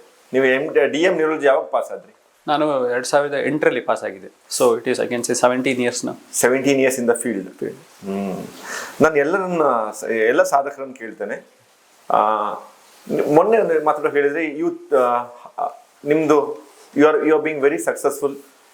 ಆಲ್ಮೋಸ್ಟ್ ತುಂಬ ಜನ ನಿಮ್ಮ ಹತ್ರ ಹುಡ್ಕೊಂಡು ಬರ್ತಾರೆ. You have created a brand, belief, goodwill ಕಳೆದ 17 ವರ್ಷದಿಂದ. What is made you successful sir? Sir, ಅದೇ ನಾನು ನಿಮಗೆ ಹೇಳಿದೆ, ನಾನು ಮೊನ್ನೆ ಆನ್ಸರ್ ನಿಮಗೆ ಕೊಡ್ತೇನೆ. I am not successful. See, ಆ ಸಕ್ಸಸ್ ಅಂತ ಹೇಳೋದನ್ನು ನೀವು ಯಾವ ರೀತಿಯಲ್ಲಿ ಡಿಫೈನ್ ಮಾಡ್ತೀರಿ ಅಂತ ಹೇಳುವಂಥದ್ದು very important. See, I had many failures in my life when I treating as a doctor. I remember each and every of my failure. ಈಗ ಮೊನ್ನೆ ಒಬ್ಬರು ಪೇಷಂಟ್ ಬಂದಿದ್ದರು. ಅವರನ್ನು 3 ತಿಂಗಳ ಹಿಂದೆ ನಾನು ನೋಡಿದೆ. ಅವರಿಗೆ ಒಂದು ವೆರಿಸೆಲ್ಲಸ್ ಎನ್ಸೆಫಲೈಟಿಸ್ ಅಂತ ಆಗಿತ್ತು. ಅವರು ಸಾಧಾರಣ ಒಂದು 5 ದಿವಸ ಕೋಮದಲ್ಲಿ ಇದ್ದರು. ಜನರಿಗೆ ಹೇಳ್ಬಿಡ, ನಾವು ಸ್ವಲ್ಪ ಸಿಂಪ್ಲಿಫೈ ಮಾಡಬೇಕು. ಇದೊಂದು ವೈರಲ್ ಇನ್ಫೆಕ್ಷನ್, ವೈರಸ್ ತಲೆಯಲ್ಲಿ ಸೋಂಕನ್ನು ಉಂಟು ಮಾಡೋದು. ಹೌದು. ಅವರು ನಮ್ಮ ಹತ್ರ ಸಾಧಾರಣ ಒಂದು 10 ದಿನ ಇದ್ರು, ಡಿಸ್ಚಾರ್ಜ್ ಆಗಿ ಹೋದ್ರು. 3 ತಿಂಗಳ ಅವರು ಬರಲಿಲ್ಲ ನನ್ನ ಹತ್ರ. ಈಗ 3 ತಿಂಗಳ ನಂತರ ಬಂದು, ಡಾಕ್ಟರ್ ನೀವು ನನ್ನನ್ನು ಗುಣ ಮಾಡಿದ್ರಿ, ನಾನು ಕೋಮದಲ್ಲಿ ಇದ್ದೆ ಅಂತ ಹೇಳಿದರು. ಅವ್ರು ಯಾರು, ಅವರ ಹೆಸರೇನು, ಅವ್ರು ಅಡ್ಮಿಟ್ ಆದಿದ್ದು ನನಗೆ ನೆನಪಲ್ಲಿ ಇರಲಿಲ್ಲ. ಮತ್ತೆ ನನಗೆ ಡಿಸ್ಚಾರ್ಜ್ ಸಮರಿ ನೋಡುವಾಗ ನನಗೆ ನೆನಪಾಯಿತು. But I remember every of my failure. Y?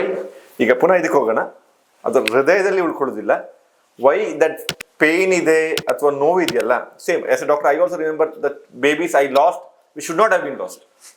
ಅದನ್ನು ಯಾವತ್ತೂ ಮರೆಯೋಕ್ಕೆ ಸಾಧ್ಯ ಆಗಲ್ಲ. So sometimes you feel that ಈ ಕೇಸ್ ಉಳಿಬೇಕಿತ್ತು. Because all logic, all reviews, ವೈದ್ಯಕೀಯ ಶಾಸ್ತ್ರ ಇಟ್ಸ್ ಆಲ್ ಪ್ರೋಟೋಕಾಲೈಸ್. ಈ ಪ್ರೋಟೋಕಾಲಲ್ಲಿ ಈ ಥರ ಬಂದ ಪೇಷಂಟು ಉಳಿಬೇಕಿತ್ತು. ಬಟ್ ಕೆಲವೊಮ್ಮೆ it is beyond your control. ಹೌದು sir, it's always a perception. ಅಂದರೆ ಈ ಸಕ್ಸಸ್ಫುಲ್ ಅಂತ ಹೇಳುವಂಥದ್ದು ಯಾರ ಮೈಂಡಲ್ಲಿ ಉಂಟು? ಈಗ ಪೇಷಂಟ್ಸ್ ಮೈಂಡಲ್ಲಿ ಉಂಟಾ ಅಥವಾ ನಿಮ್ಮ ಮೈಂಡ್ ಉಂಟಾ? ಇವರ ಥರ್ಡ್ ಪರ್ಸನ್ ಇದರಲ್ಲಿ. ಯಾಕಂದ್ರೆ ನನ್ನ ಮೈಂಡಲ್ಲಿ ಉಂಟಾ? ನನ್ನ ಮೈಂಡಲ್ಲಿ I may be successful in few cases, I am a failure. It's a mixed thing. But you might get patients who might tell, Rakshith Kedambadi ಅವರಿಂದಾಗಿ ನನ್ನ ಲೈಫ್ ಹಾಳಾಯಿತು ಅಂತ ಹೇಳುವವರು ಸಿಗ್ಬೋದು ನಿಮಗೆ. I am not surprised. ಯಾಕೆಂತ ಹೇಳಿದ್ರೆ it is how they perceive us. ಆ ಟೈಮಲ್ಲಿ ನಮಗೆ ಅವರನ್ನು ಅಟೆಂಡ್ ಮಾಡ್ಲಿಕ್ಕೆ ಆಯ್ತಾ? ಈಗ we are not able to attend everybody. We are not able to attend everybody's phone calls. ಈಗ ನಾವು ಇಂಟರ್ವ್ಯೂ ಮಾಡ್ತಿರುವಾಗ ಒಂದು ಫೋನ್ ಕಾಲ್ ಬಂದರೆ ನಮಗೆ ಹೇಗೆ ಡಿಸ್ಟರ್ಬ್ ಆಗ್ತದೆ, ಅದಕ್ಕಿಂತ 10 ಪಟ್ಟು ಡಿಸ್ಟರ್ಬ್ ನಾವು ಪೇಷಂಟ್ ನೋಡುವಾಗ ಫೋನ್ ಕಾಲ್ ಬಂದರೆ ಬರ್ತದೆ. ನೀವು ಅರ್ಥ ಮಾಡ್ಕೊಳ್ಬೇಕು. ಆಗ ಫೋನ್ ಕಾಲ್ ಮಾಡಿದವನಿಗೆ ನಾನು ವಿಲನ್. ಎದುರು ಕೂತು ನಾನು ಟ್ರೀಟ್ಮೆಂಟ್ ಮಾಡಿದ್ರೆ ನಾನು ಹೀವನ್, ನನಗೋಸ್ಕರ ಡಾಕ್ಟರ್ ಫೋನ್ ಕಾಲ್ ತೆಗಿಲಿಲ್ಲ ಅಂತ ಹೇಳಿ, ನನಗೆ ಅಷ್ಟು ಇಂಪಾರ್ಟೆನ್ಸ್ ಕೊಟ್ಟರು ಅಂತ ಹೇಳಿಕೊಂಡು. ಸೊ ಈಗ ನೀವು ಹೇಗೆ ಹೇಳ್ತೀರಿ, ಸಕ್ಸಸ್ ಫೇಲ್ಯೂರ್? ಒಂದೇ ಇನ್ಸಿಡೆಂಟ್, ಒಂದು ಪೇಷಂಟ್ ಅನ್ನು ನೋಡುವಾಗ ನಾನು ಫೋನ್ ಕಾಲ್ ತೆಗಿಲಿಲ್ಲ ಅಂತ ಹೇಳಿ, ಒಬ್ಬನಿಗೆ ನಾನು ವಿಲನ್ ಆದೆ, ಇನ್ನೊಬ್ಬನಿಗೆ ನಾನು ಹೀರೋ ಆದೆ. ಸೊ ನೀವು ನನ್ನನ್ನು ಹೀರೋ ಅಂತ ಹೇಳ್ತೀರಾ, ನನ್ನನ್ನು ಝೀರೋ ಅಂತ ಹೇಳ್ತೀರಾ? ನೀವೇ ಹೇಳಲ್ಲ. ನನಗೆ ಅರ್ಥ ಆಗ್ತೀನಿ. ಚೆನ್ನಾಗಿ ಸಮರೈಸ್ ಮಾಡ್ತೀನಿ. ಒಂದು ವಿಚಾರ, as doctors we are worried about failure much more than any other profession is worried about failure. True. ಯಾಕಂದ್ರೆ because it involves a life. ಒಂದು ಹಾಗಾಗಿ ಒಂದು 10 ವರ್ಷ ಆದ್ಮೇಲೆ ಒಂದು ಡಾಕ್ಟರ್ಗಳು ನಾವು ಯಾರನ್ನ ಉಳಿಸಿದ್ದೇವೆ, ಯಾರು ಇಂಪ್ರೂವ್ ಆದ ಅನ್ನೋದು ಮರೆತು ಹೋಗ್ಬಿಟ್ಟು ಎಲ್ಲೆಲ್ಲಿ ಎಡೆದೇವೆ ಮಾತ್ರ ಮೆಮೊರಿಯಲ್ಲಿ ಇರ್ತದೆ. This is what Rahul Dravid once said, out of 10 times I fail 7 times. Only 3 times you are able to get a 50 or century.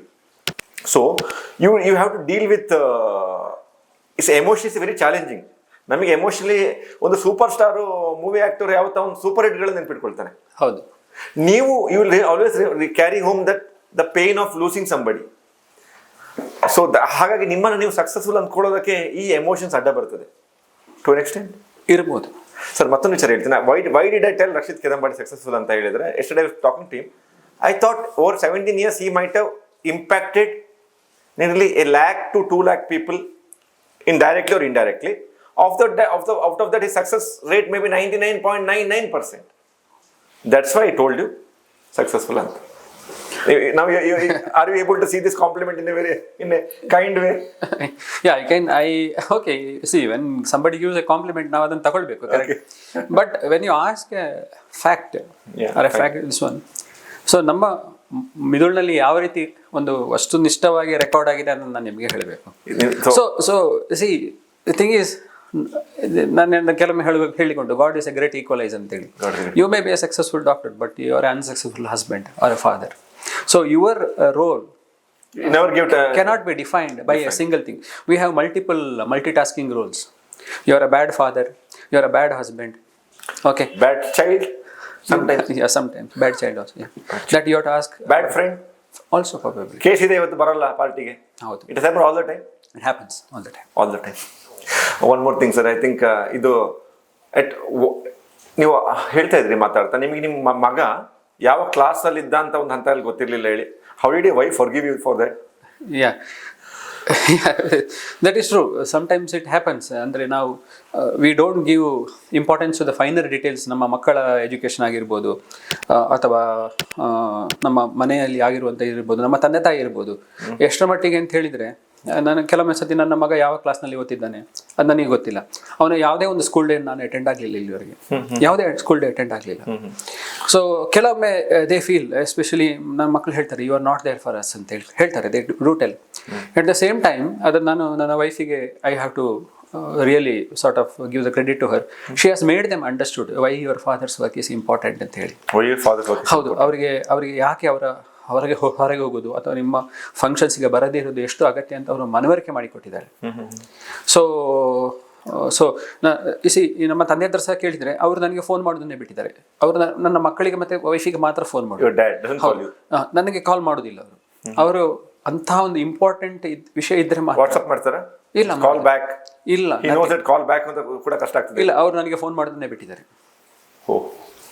ಅಂತ ಎಮರ್ಜೆನ್ಸಿ ಇದ್ರೆ, ಯಾವ್ದಾದ್ರು ಒಂದು ಪೇಷಂಟಿಗೆ ಒಂದು ಅಪಾಯಿಂಟ್ಮೆಂಟ್ ಬೇಕು ಅಥವಾ ಇಂಥದ್ದಿದ್ರೆ ಮಾತ್ರ ನನಗೆ ಅವರು ಫೋನ್ ಮಾಡ್ತಾರೆ. ನೀನು ಹೇಗಿದ್ದೀನಿ ಅಂತ ಕೇಳಲಿಕ್ಕೆ ಫೋನ್ ಮಾಡೋದಿಲ್ಲ ಅವರು. ಸೊ ನಾನು ಫೋನ್ ಮಾಡೋದವರಿಗೆ ಕಡಿಮೆ, but they have accepted it. They have accepted it. How important this kind of a atmosphere for a doctor to give his 100% to the field? You feel everybody have it, or a lot of people struggle? And the ಈಗಿನ generation ಅಲ್ಲಿ, so they see our generation and the generation above me were more patient oriented, things like that. But the present generation whom I am seeing, they are trying to achieve a work life balance. They are already into that. So they are very crystal clear. ಅವ್ರಿಗೆ ಅದರಲ್ಲಿ ಹೇಳೋದ್ರಲ್ಲಿ ಯಾವುದೇ ಸಂಕೋಚ ಇಲ್ಲ. ನಾನು ಇಷ್ಟು ಕೆಲಸ ಮಾಡ್ತೇನೆ, ಇಷ್ಟು ಗಂಟೆ ಬರ್ತೇನೆ, ಇಷ್ಟು ಗಂಟೆಗೆ ಹೋಗ್ತೇನೆ. So it is crystal clear. ಈಗ ನನ್ನ students, I am quite clear about them. ಇವತ್ತು ನಾನು ಡ್ಯೂಟಿ ಮಾಡಿದ್ದೇನೆ, ನಾನು ಇವತ್ತು ಬರೋದಿಲ್ಲ. They are very clear. They are very clear. ನಾವು ಹಾಗೆ ಮಾಡ್ತಿರ್ಲಿಲ್ಲ. ನಾವು ಎಷ್ಟು ಡ್ಯೂಟಿ ಆದ ನಂತರ ಸಹ ಇಡೀ ದಿವಸ ಇನ್ನೊಂದು ದಿವಸನೂ ಕೆಲಸ ಮಾಡ್ತೀವಿ. ಅಲ್ಲಿ ನೋಡ್ತಾ ಇದ್ರಿ ಏನಾಯ್ತು ಅಲ್ಲ, ಅದೊಂದು kind of a toxic, you call that culture a toxic culture, or our field needs it? Our field needs it. That has made you sustain that kind of ಇಂದು MD ಅಲ್ಲಿ ಮತ್ತೆ DM ಅಲ್ಲಿ ಏನು ಅಂತ ಹೇಳಿದ್ರೆ, ನೀವು ಈಗ ನನ್ನ ಸ್ಟೂಡೆಂಟ್ಸ್ ಹೇಳ್ತಾರೆ, ನಾನು ಬೆಳಿಗ್ಗೆ ನಾನು 1 ವರ್ಷ ಫಸ್ಟ್ ಇಯರ್ PG ಅಲ್ಲಿ ಸೂರ್ಯ ನೋಡಿಲ್ಲ. 6:45 7 ಗಂಟೆಗೆ ಬರ್ತಿದ್ದೆ. ಡ್ಯೂಟಿ ಇಲ್ದಿದ್ರು ಕೂಡ ಸಂಜೆ None of the pediatric postgraduates I have never seen a son. Son, because so who Especially for first year 9 months in the parent unit, they have never seen son. Yes. And this is not your statement. Everybody. I have seen several of my pediatric PG colleagues talking about now Surya Notlila. This is a classical statement by ನೋಡ್ಲಿಲ್ಲ, ಭಯ ಆಗ್ತಿದೆ, vitamin D deficiency ಬಂದ್ಬಿಡ್ತದೆ. Sir, ಒಂದು ಇದ್ರ ಬಗ್ಗೆ ಹೇಳ್ತಾ ಇವಾಗ ನೀವು ಆಸ್ ಎ HOD ಆಗಿದ್ದಾಗ ಐ ಥಿಂಕ್ ಈ DM ಮತ್ತೆ ಅಥವಾ MD ಸ್ಟೂಡೆಂಟ್ಸ್ ಅನ್ನು did you have some kind of resentment towards them? No. You understood their... Yeah, I understood because when you have gone through certain thing, you know the pros and cons. See, certain grinding schedule or things, it gives you strength, it gives you courage, it gives lot of positive things. At the same time, it takes you something out of you. ನಿಮ್ಮನ್ನು ಯಾವತ್ತೂ ನೀವು ಮರಲಿಕ್ಕಾಗಂತ ಕೆಲವೊಂದು ವಿಷಯ ನಿಮ್ಮಿಂದ ತೆಗೆದುಕೊಂಡು ಹೋಗ್ತದೆ. See, you don't get everything in life. When you gain something you will lose something. So ನಾವು ಕಳೆದು ಹೋದದ್ದು ನಮಗೆ ಗೊತ್ತುಂಟು. ಸೊ ಈಗ ಹೊಸ ಮಕ್ಕಳನ್ನು ನೋಡುವಾಗ ಸೊ ಐ ಡೋಂಟ್ ಫೀಲ್, ನನಗೆ ಅನ್ಸೋದಿಲ್ಲ ನಮ್ಮ ಥರ ಅವರು ಕೆಲಸ ಮಾಡಬೇಕು, ನನಗೆ ಅನ್ಸೋದಿಲ್ಲ. ಅವ್ರು ಹೇಗಿದ್ದಾರೆ ಅದನ್ನು ನಾನು accept ಮಾಡ್ಕೊಂಡಿದ್ದೇನೆ. Okay, probably there's some part of your heart, sorry, it's not the heart, some part of your brain maybe having certain feelings that maklik time kodakagilla. All those things, emotion, when you process in your brain, you understand that the present generation want to achieve that work-life balance. It is their call. Oh, yeah. Their call. Sir, let's vishek ನೇರವಾಗಿ ಬರೋಣ. Okay. The best brains in the medical field take up neurology? No. No. See, the thing is, ಅದೇ ಹೇಗೆ ಅಂತ ಹೇಳಿದ್ರೆ, if you have to take a particular subject, you have to like that subject. See, there is nothing like a best brain. You ಹೇಳಬೇಕಾದ್ರೆ there is nothing like a best brain. Each of us have different efficiencies. Okay. Suppose I had taken cardiology, I would have been a worst cardiologist. Suppose that particular cardiologist who is doing number one, if he had taken neurology, he would have been a worst neurologist. So he is good in that, and somebody else is good in what they are doing. It is like that. You have a number one agriculturist in India. Maybe if he took doctor, he would have been a bad doctor. So basically, you are good in certain things. Some people may be good in many things at a time. So it is nothing like the best brains are doctors. A best brain can be a good lawyer also. A best brain can be a good soldier also. Because, soldier, where I'm telling you, it is not just courage or fighting. It is planning and execution. It clicks, a very complex thing. So a soldier can also have a best brain. A best brain is a politician also, you have seen. Alva? Yeah. It more challenging job. Yeah, it's a more challenging job, more multitasking job, more efficient brain it is. So there is nothing like best brain. So all of are good. Yesterday I was speaking to Mrs. Rakshith. ನನ್ಗೆ ಯಾವತ್ತೂ ಗೊತ್ತಿದೆ, ನಾವು ವೈದ್ಯರು ಮನೆಗೆ ಬಂದು ಮನೆಯಲ್ಲಿ ಇದ್ರು ಕೂಡ, ಹೆಂಡತಿ ಮಕ್ಕಳ ಜೊತೆ ಇದ್ರು ಕೂಡ, we can never give 100% to them because part of our brain, part of our heart is back in the ICU, back in the hospital. Rakshith sir, at present ನೀವು ನನ್ನ ಜೊತೆ are you 100% with me? No, not necessarily. See, there is one part of us, ನಮ್ಮ ಒಂದು ಮಿದುಳಿನ ಒಂದು ಭಾಗ ಯಾವತ್ತೂ ಆಸ್ಪತ್ರೆಯಲ್ಲಿ ಇರ್ತದೆ. So we also keep getting calls. Just now you heard me speaking to someone. So it is, you cannot detach yourself from the hospital. You cannot totally detach from the hospital because something is going on there. So you are always there. So part of our stuff is there. That is a part of every doctor's life. I think people who are listening, any doctor who is listening to this podcast, they will realize. They will understand. Their family should understand this. And their family also, I feel they understand. See, many of them understand. They do understand the compulsions because we deal with the human life. See, suppose you are an architect or you are somebody else, you can forgo that work that particular day, totally detached from that work. No life but is we lost. deal with human life. Somebody is battling his life in the hospital, and even though you are outside on a holiday, your head will be always there because it is dealing for that particular person, what you call as empathy. Yeah. So again, it is a part of your brain function. One more thing, sir, let me, because is you being emotionally or logical in the hospital, is it helping the patient? Maybe or may not. See, in a true way, it may not help the 100% because there is a system in the hospital which takes care in my absence. Yes. There are people in the doctors in the who are more efficient maybe than me, who are managing the patients right now. So in a way, it may not help, but since it is my patient and the patient party are clearly looking at me and I am not in the scene, so my involvement there might give more confidence to them. That's what it is. Yes. So human beings are the most evolved species on earth. We are the most evolved species, more dominant species for the obvious reason because our brains are more evolved. Yeah. When did this human brain fascinate you? ನಿಮ್ಗೆ ಯಾವಾಗ ಈ ಮನುಷ್ಯನ ಮೆದುಳು ನಿಮ್ಗೆ ಬಹಳ interesting ಅಂತ ಅನಿಸ್ತು, neurology ಬಗ್ಗೆ ಆಸಕ್ತಿ ಬಂತು? See, as you said, I developed interest in neurology in my first MBBS. First MBBS. First MBBS. Because when I read the physiology of the brain, especially now ಒಂದು ಗೈಟನ್ ಅಂತ ಬುಕ್ ಓದ್ತಾ ಇದ್ವಿ, Gaitan and ಗೆನಾನ್, ದಪ್ಪ book. ಇದು ದಪ್ಪ book. I used to read Gaitan. I never read ಗೆನಾನ್ because it was a fat book and it gave a lot of illustrations and I liked that book very much. But people who used to read Gaitan used to get less marks. ಒಂದು ನಿಮಿಷ sir, ನಾವು ಇವಾಗ comfortable Kannada ಅಲ್ಲ, late ಆಗುತ್ತೆ. ಕನ್ನಡದಲ್ಲಿ sometime ವೈದ್ಯರು ಎರಡು lawyer ಮಾತಾಡ್ತಾ ಕನ್ನಡ ಅರೆ ಭಾಷೆ ಶುರು ಮಾಡಿ ಕನ್ನಡಕ್ಕೆ ಬಂದು ಇಂಗ್ಲಿಷ್ ಬಂದ್ಬಿಡ್ತಾರೆ. ಅರ್ಥ ಆಯ್ತು? ಕರೆಕ್ಟ್. ಸೊ ಅದರಿಂದಾಗಿ ನಾನು ಆ ಪುಸ್ತಕವನ್ನು ಓದುವಾಗ, ಗೈಟನ್ ಅಂತ ಹೇಳುವಂತ ಪುಸ್ತಕವನ್ನು ಓದುವಾಗ ಅದರಲ್ಲಿ ಒಂದು ಬ್ರೈನಿನ ಬಗ್ಗೆ ತುಂಬಾ ಅಂತ ವಿಶ್ಲೇಷಣೆ ಕೊಡ್ತಾ ಇದ್ರು. So I really developed fascination of the brain. ಆವಾಗಲೇ ಅವರು, ನಾನು ಐಮ್ ಟಾಕಿಂಗ್ ಅಬೌಟ್ 2002, ಕಂಪ್ಯೂಟರ್ ಮತ್ತೆ ಬ್ರೈನ್ ಮಧ್ಯೆ ಒಂದು ಅನಾಲಜಿ ಮಾಡಿ ಅದನ್ನ ಅವರು ಅದರಲ್ಲಿ ಹಾಕಿದ್ರು. I am not talking about 2002, it's 1996.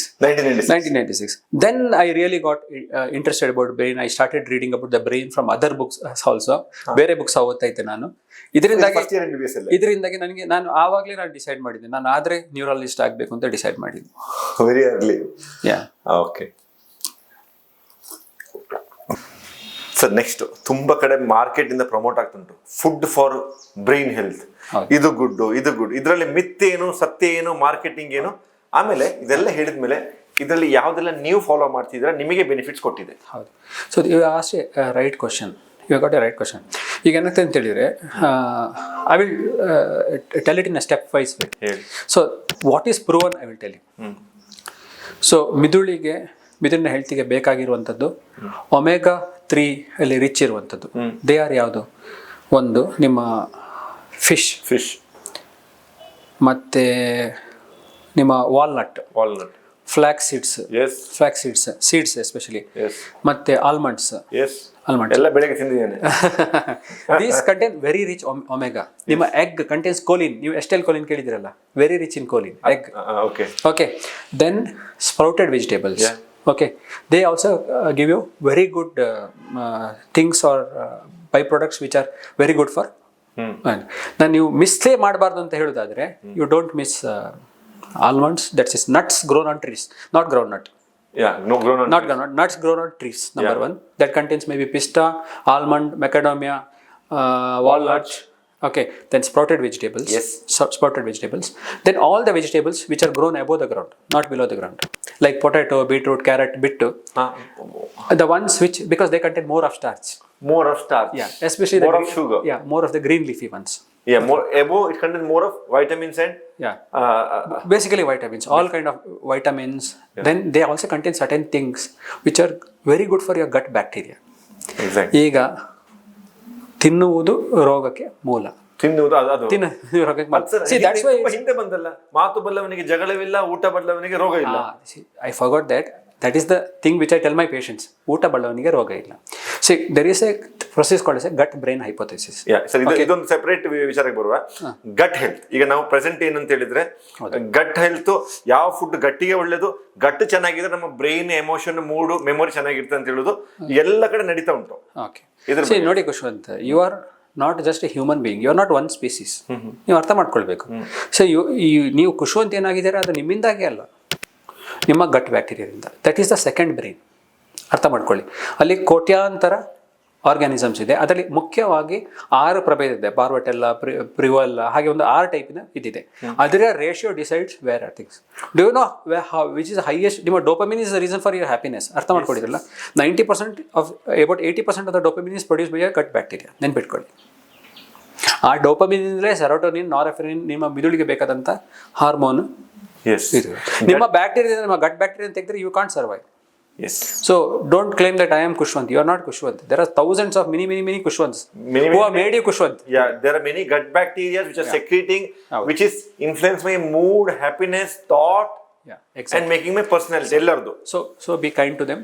Yeah. Give them good health. Good So health. give them these things. Second thing, ನಾನು ಅದನ್ನ ಹೇಳ್ತಾರೆ, ಈ ಗಟ್ ಬ್ಯಾಕ್ಟೀರಿಯಾ ಬೆಳಿಬೇಕಾದ್ರೆ ಈ ದಂಟಿನ ಸಬ್ಸ್ಟೆನ್ಸ್ ಕೊಟ್ಟರೆ ಒಳ್ಳೇದು. ಬಸಳಿನ ದಂಟು ಫೈಬರ್ ಅಗ್ದು ತೆಗೆದು ನೀವು ಹೊರಗೆ ಇಡ್ತೀರಾ, ಇಲ್ಲ. ಹರಿಯುವ ದಂಟು ಅಗ್ದು ಹೊರಗೆ ತೆಗಿತೀರಾ, ಅದನ್ನ ನುಂಗಿ. ಫ್ರೂಟ್ಸ್ ನಾ ಫ್ರೂಟ್ಸಿಗೆ ಫ್ರೂಟ್ಸಿಗೆ ನಾನು ಬರ್ತೇನೆ. There are some problem with the fruits. Okay, there is some problem with the fruits. So ಅದಕ್ಕೆ ನಾನು ಫ್ರೂಟ್ಸ್ ನಿಮ್ಮ ಹತ್ರ ಇಷ್ಟೊತ್ತು ನಾನು ಮಾತಾಡಲಿಕ್ಕೆ ಹೋಗಲಿಲ್ಲ.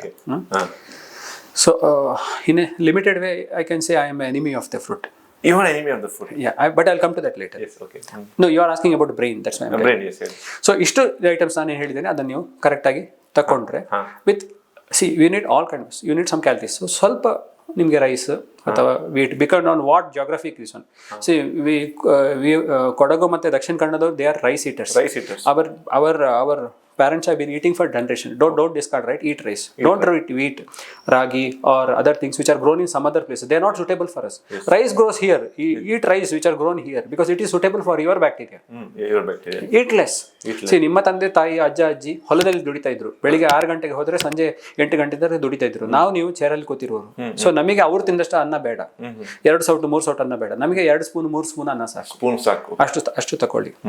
ಮತ್ತೆ ನಾನ್ ವೆಜ್ ಬ್ಯಾಡ್ ಅಂತ ತುಂಬಾ ಜನರ ತಲೆಯಲ್ಲಿದೆ. Non veg is not bad, it is good. What it contains? Only protein, and it contains amino acids which are very essential for a body. Okay. Yes. So vegetables also contain protein like soya beans, sprouts. They give the vegetable protein. Okay. So people, I'm not clashing with the beliefs who don't eat non-veg. Can obviously take it from the animal source. Yeah. But please B12 ಅಂತ ಹೇಳುವಂಥದ್ದು ಇರುವಂಥದ್ದು animal source ಇಂದಲೇ ಬರಬೇಕು. So ನಿಮ್ಮ religious belief ಅಷ್ಟು strong ಇದೆ, supplement ತಗೊಂಡ್ಬಿಡಿ. But don't discard the non veg. ಅದು ತಿನ್ನೋದು ಒಳ್ಳೇದಲ್ಲ ಅಂತ ಎಷ್ಟೋ ಜನರ ಮನಸ್ಸಿನಲ್ಲಿ ಇದೆ. May be for religious reason, but that is essential part of our reason. So eat meat, eat vegetables grown above the soil, eat nut grown in the trees, then eat the sprout. ಮತ್ತೆ ಈ ದಂಟು ಏನಿದೆ ಅದನ್ನು ದಯವಿಟ್ಟು ತಿನ್ನಿ. It helps in growth of your gut bacteria. Fibers that is what it saves you. See, if you think your brain is supreme, you are under this one. Your gut bacteria is the one which is monitoring you. ಅಲ್ಲಿ ಬೇರೆ bacteria ಬಂದ ಕೂಡಲೇ they will modify you and cause your brain degeneration. Because those other bacteria want you to die. Other bacteria want you to die. Gut bacteria want you to survive. The normal health gut bacteria want you to survive. Okay. Is it? ಹೌದು, ಮಂಗಳೂರಲ್ಲಿ ನನ್ನ friend ಒಬ್ಬ doctor Srinivas ಕಕ್ಕಿಲ ಅಂತ, ನೀವು ಅವರನ್ನು ಕರೆದು ಒಮ್ಮೆ diet ಬಗ್ಗೆ ಮಾತಾಡಿಸಿ. ಎಕ್ಸ್ಕ್ಲೂಸಿವ್ ಡಯಟ್ ಬಗ್ಗೆ ನೀವೊಂದು ಇಂಟರ್ವ್ಯೂ ಮಾಡಿಸಿ. ನಾನು I quote it. There is a fungus, okay, which attacks a ant. ಇರುವೆಗಳಿಗೆ, ಕೆಂಪಿರುವೆಗೆ. ಸೊ ಈ ಫಂಗಸ್ ಆ ಇರುವೆದ ಬಾಡಿ ಹೋದ ಕೂಡಲೇ ಅದು ಇರುವೆದ ಬ್ರೈನಿಗೆ ಹೋಗ್ತದೆ. ಅದು there it will make it mad. And this ant, ಇರುವೆ, ಇದು ಮರದ ಹೈಯೆಸ್ಟ್ ಬ್ರಾಂಚಿಗೆ ಹತ್ತಿಕೊಂಡು ಹೋಗ್ತದೆ. ಅಲ್ಲಿಂದ ಬಿದ್ದು ಸಾಯ್ತದೆ. ಅದು ಸತ್ತ ಜಾಗದಲ್ಲಿ ಫಂಗಸ್ ಮೊಳಕೆಯಾಗಿ ಬರ್ತದೆ. That's how the fungus species survives. That's how it controls the brain. ಈಗ ಆಲ್ಝೈಮರ್ಸ್ ಡಿಸೀಸ್ ಬ್ರೈನ್ ಅನ್ನು ಡಿಸೆಕ್ಟ್ ಮಾಡುವಾಗ ಹಿಪ್ಪೋ ಕ್ಯಾಂಪಸ್ ಅಲ್ಲಿ ನಮ್ಮ ಹಲ್ಲಿನ ಶುಗರ್ ಈಟಿಂಗ್ ಬ್ಯಾಕ್ಟೀರಿಯಾದ ಜೀನ್ ಅನ್ನು ಫೈಂಡ್ ಔಟ್ ಮಾಡಿದ್ದಾರೆ. They have discovered the genes of that sugar eating bacteria of your teeth. Okay. So ಈ ಶುಗರ್ ಈಟಿಂಗ್ ಬ್ಯಾಕ್ಟೀರಿಯಾದ ಕಂಟೆಂಟ್ ನಿಮ್ಮ ಗಟ್ಟಲ್ಲಿ ಜಾಸ್ತಿ ಆಗುವಾಗ it will produce your brain degeneration, compelling you to eat more sugar. ನೀವು Alzheimer ಡಿಸೀಸ್ನವ್ರಿಗೆ ಕೇಳಿ, ಇಷ್ಟು ಸಭೆ ನಮ್ಮ ಒಬ್ಬ ಪ್ರಸಿದ್ಧ ಯಕ್ಷಗಾನ ಆರ್ಟಿಸ್ಟ್ ಇದ್ರು ಮಂಗಳೂರಿನಲ್ಲಿ. ಸೊ ಅವರ ಲೈಫಲ್ಲಿ ಶುಗರ್ ತಿನ್ನಲಿಲ್ಲ. ಲೈಫಲ್ಲಿ ಶುಗರ್ ಅವರು he was not eating much, ಅಂದ್ರೆ ಶುಗರ್ ಕ್ರೇಜ್ ಇರಲಿಲ್ಲ, ನಾಲೆಜ್ ಇದ್ದ ಅಲ್ಲ, ಹಾಗೆ ಅವರಿಗೆ ಇಂಟ್ರೆಸ್ಟ್ ಇರಲಿಲ್ಲ. But when he started developing Alzheimer's disease, he started developing craving for sugar. He started buying ladoos in KGs. So ಒಂದು ದಿವಸ ಅವ್ರ ವೈಫ್ ಅವರ ಕಬರ್ಡ್ ತೆಗೆದು ನೋಡುವಾಗ 8 kg ಲಡ್ಡು ಇಟ್ಟಿದ್ರಂತೆ ಅವರು. This is a story. See, that bacteria is making you to crave sugar. Why it wants sugar more? To survive in the gut. So it is inducing. See, these are all concepts or theories. Concept theories. So you keep What is Gut health. gut health? So you give sugar more, certain other bacteria, fermenting bacteria will grow in your gut. So give them these things. So your gut bacteria will healthy and Kushvanth will be Kushvanth. Try to understand. So your feelings, emotion, depression, all can come when your gut bacteria changes. You Parkinson's disease ಬಗ್ಗೆ ಕೇಳಿದ್ದೀರಿ. Obviously you are a doctor. So Parkinson's disease ಬರುವ 6 ವರ್ಷ ಮುಂಚೆ ನಮ್ಮ ಗಟ್ಟಲ್ಲಿರುವ ಸ್ಟೆಡ್ಲೈಟ್ ಗ್ಯಾಂಗ್ಲಿಯಲ್ಲಿ ಲೆಬಿ bodies ಬರ್ತದೆ. Okay. Before they have developed in the brain. Okay. Okay. So gut health. So gut health is very crucial in Parkinson's disease also. So this is something a new concept. Yes. You care. ಅದಕ್ಕೆ ನೀವು ಅನಾವಶ್ಯಕ ಈ processed food, fast foods, sugar laden food, alcohol. ಈಗ ಈ ವಿಚಾರಕ್ಕೆ ಬರೋಣ. What is detrimental to gut health? Gut health excessive alcohol. Small amount of alcohol again is bad. See, small amount of alcohol limited once in a week will not cause. See, I'm on a television or whatever it is. I'm in a video recording. Yeah. See, even if you see moderation or a very minimal intake will not affect the health. Yes. It is alcohol in moderate, in excess, which causes the problem. It causes not only health problems, psychosocial, family, everything. So Economy. So in that way, alcohol is evil. Yeah. Because a person loses the self control. Yes. You might have seen in various functions in Kurg. Exactly, they behave like a Phineas Gage, which I told. Yes. They're abusive. Yeah. They take out memories which are stored 25 years back, whom you have insulted them. Yes. Yes. Correct, alva? Yes. So that in that way, alcohol is always harmful for the body. So nobody can tell you take alcohol. I will not recommend. Yes. But if you are taking socially once a week, once a month in some function, maybe limited 60 to 75 ml, it's okay. I will not tell you to stop it. But if you're taking, you're a couple, I should not use the word you. If somebody is taking alcohol daily, like a quarter or something like that, definitely you should stop. Especially if you're taking daytime alcohol in the morning or afternoon, that is also very bad. Very bad. So this is what is the crux. Your gut is your second brain. Gut is your personality. You are not a single person inside you. ನೀವು ಒಬ್ಬ ವ್ಯಕ್ತಿ ಅಲ್ಲ, ನಿಮ್ಮೊಳಗೆ ಕೋಟ್ಯಾಂತರ ಲಕ್ಷಾಂತರ ವ್ಯಕ್ತಿಗಳಿದ್ದಾರೆ. So ದಯವಿಟ್ಟು they are the person who is deciding who are you, and actually you are manipulated. You are manipulated by your gut. Manipulated by millions of. See, your gut bacteria will die when you die. So they want to survive. Yeah. So they will keep you healthy. They will not destroy you. Yes. So, but if you destroy and keep some other bacteria, then they have no interest in you. They have no interest in you. They want immediate gratification. Yes. So your personality changes. So ಒಂದು ವೈದ್ಯರಾಗಿ every day, sometimes I feel that in hospital I see death, people dying. I see people old. I see people paralyzed. Over the period of years, do doctors become a little emotionally numb? Yeah, that is true. We do become emotionally numb. See, thing is, this thing happens every day. It happens every day. You see death every day. So something like doctor Yamana agent ಅಂತ ಹೇಳಿದಾಗೆ, ಯಮನ agent ಅಂತ ಹೇಳಿದಾಗೆ, see, we see death every day. After some time, that becomes a normal routine for us. ಈಗ ದಯವಿಟ್ಟು ಯಾವಾಗ ನಿಮ್ಗೆ ಅವಕಾಶ ಸಿಕ್ಕಿದ್ರೆ ನಿಮ್ಮ ಫೋರೆನ್ಸಿಕ್ ಡಿಪಾರ್ಟ್ಮೆಂಟಿಗೆ ಹೋಗಿ, ಅಲ್ಲಿ ಶವ ಕೊಯ್ಯುವವರು ಇರ್ತಾರೆ, ಅವರನ್ನು ಕೇಳಿ. ನೀವು ನೋ ಇಮೋಷನ್ಸ್. ಹೆಣ ಹೂಳೋರನ್ನು ಕೇಳಿ ಸ್ಮಶಾನದಲ್ಲಿ. ಸುಳ್ಳಿದ್ರೆ ನಮ್ಮ ಗುರುವಪ್ಪ ಅಂತ ಒಬ್ರು ಇದ್ದಾರೆ, ಅವ್ರ ಮಾತಾಡ್ತಾರೆ. They don't have emotions. So ಯಾಕಂದ್ರೆ it's a part of your work. So since you are repeatedly exposed to death. For example, if you remember your internship, when patient die, you are also you cried, you broke you. Correct. But when it happens repeatedly, your brain get conditioned. You think what to do next, body ಎಲ್ಲಿಗೆ ಹೋಗಬೇಕು. So that happens to you also. When your close family members die, you don't have the emotion what other family members express. Yeah, you become little. Sometimes you may think that okay, ಹೋಗಿದ್ದು life well lived. You become more philosophical. Yeah, that is true. So you will not show emotions like other family members are showing, and to that extent that other family members might feel that ಏನಪ್ಪ doctor ಮುಖದಲ್ಲಿ ಬೇಜಾರಿಲ್ಲಲ್ಲ ಅಂತ ಅದು ಬರ್ಬೋದು. And that happened with me also many times, especially when I lost my mother also. So you process life well lived. And probably suffering. But they might, if those family members have touched you, You might really feel emotional when later on. Later on it will come back. Maybe not at that moment. Maybe later on you'll feel for it. Remembering the good things, it will make you emotional. Yeah, definitely it will make you emotional. Sir, ವೈದ್ಯರಿಗೆ communication skills, ಮಾತಾಡೋದು, ಇದೆಲ್ಲ ತುಂಬ important ಅಂತೆ. One more thing I got to know from your better half, you are not lost control of your emotions. You never get angry. You have this composure always. Sir, ನಿಮ್ಗೆ ಈ personality ಈ ಥರ define ಹೆಂಗಾಯಿತು ಒಂದು.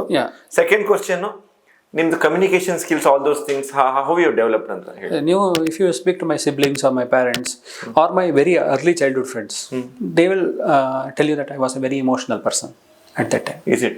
I was a very emotional person. I used to even panic a lot.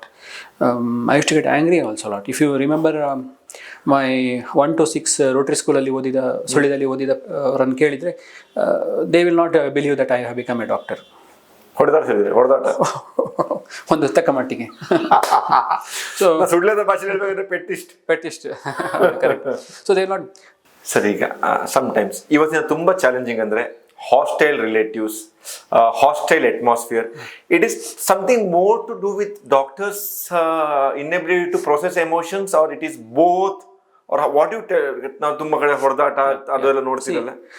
ಏನಾಗ್ತದೆ ಅಂತ ಹೇಳಿದರೆ,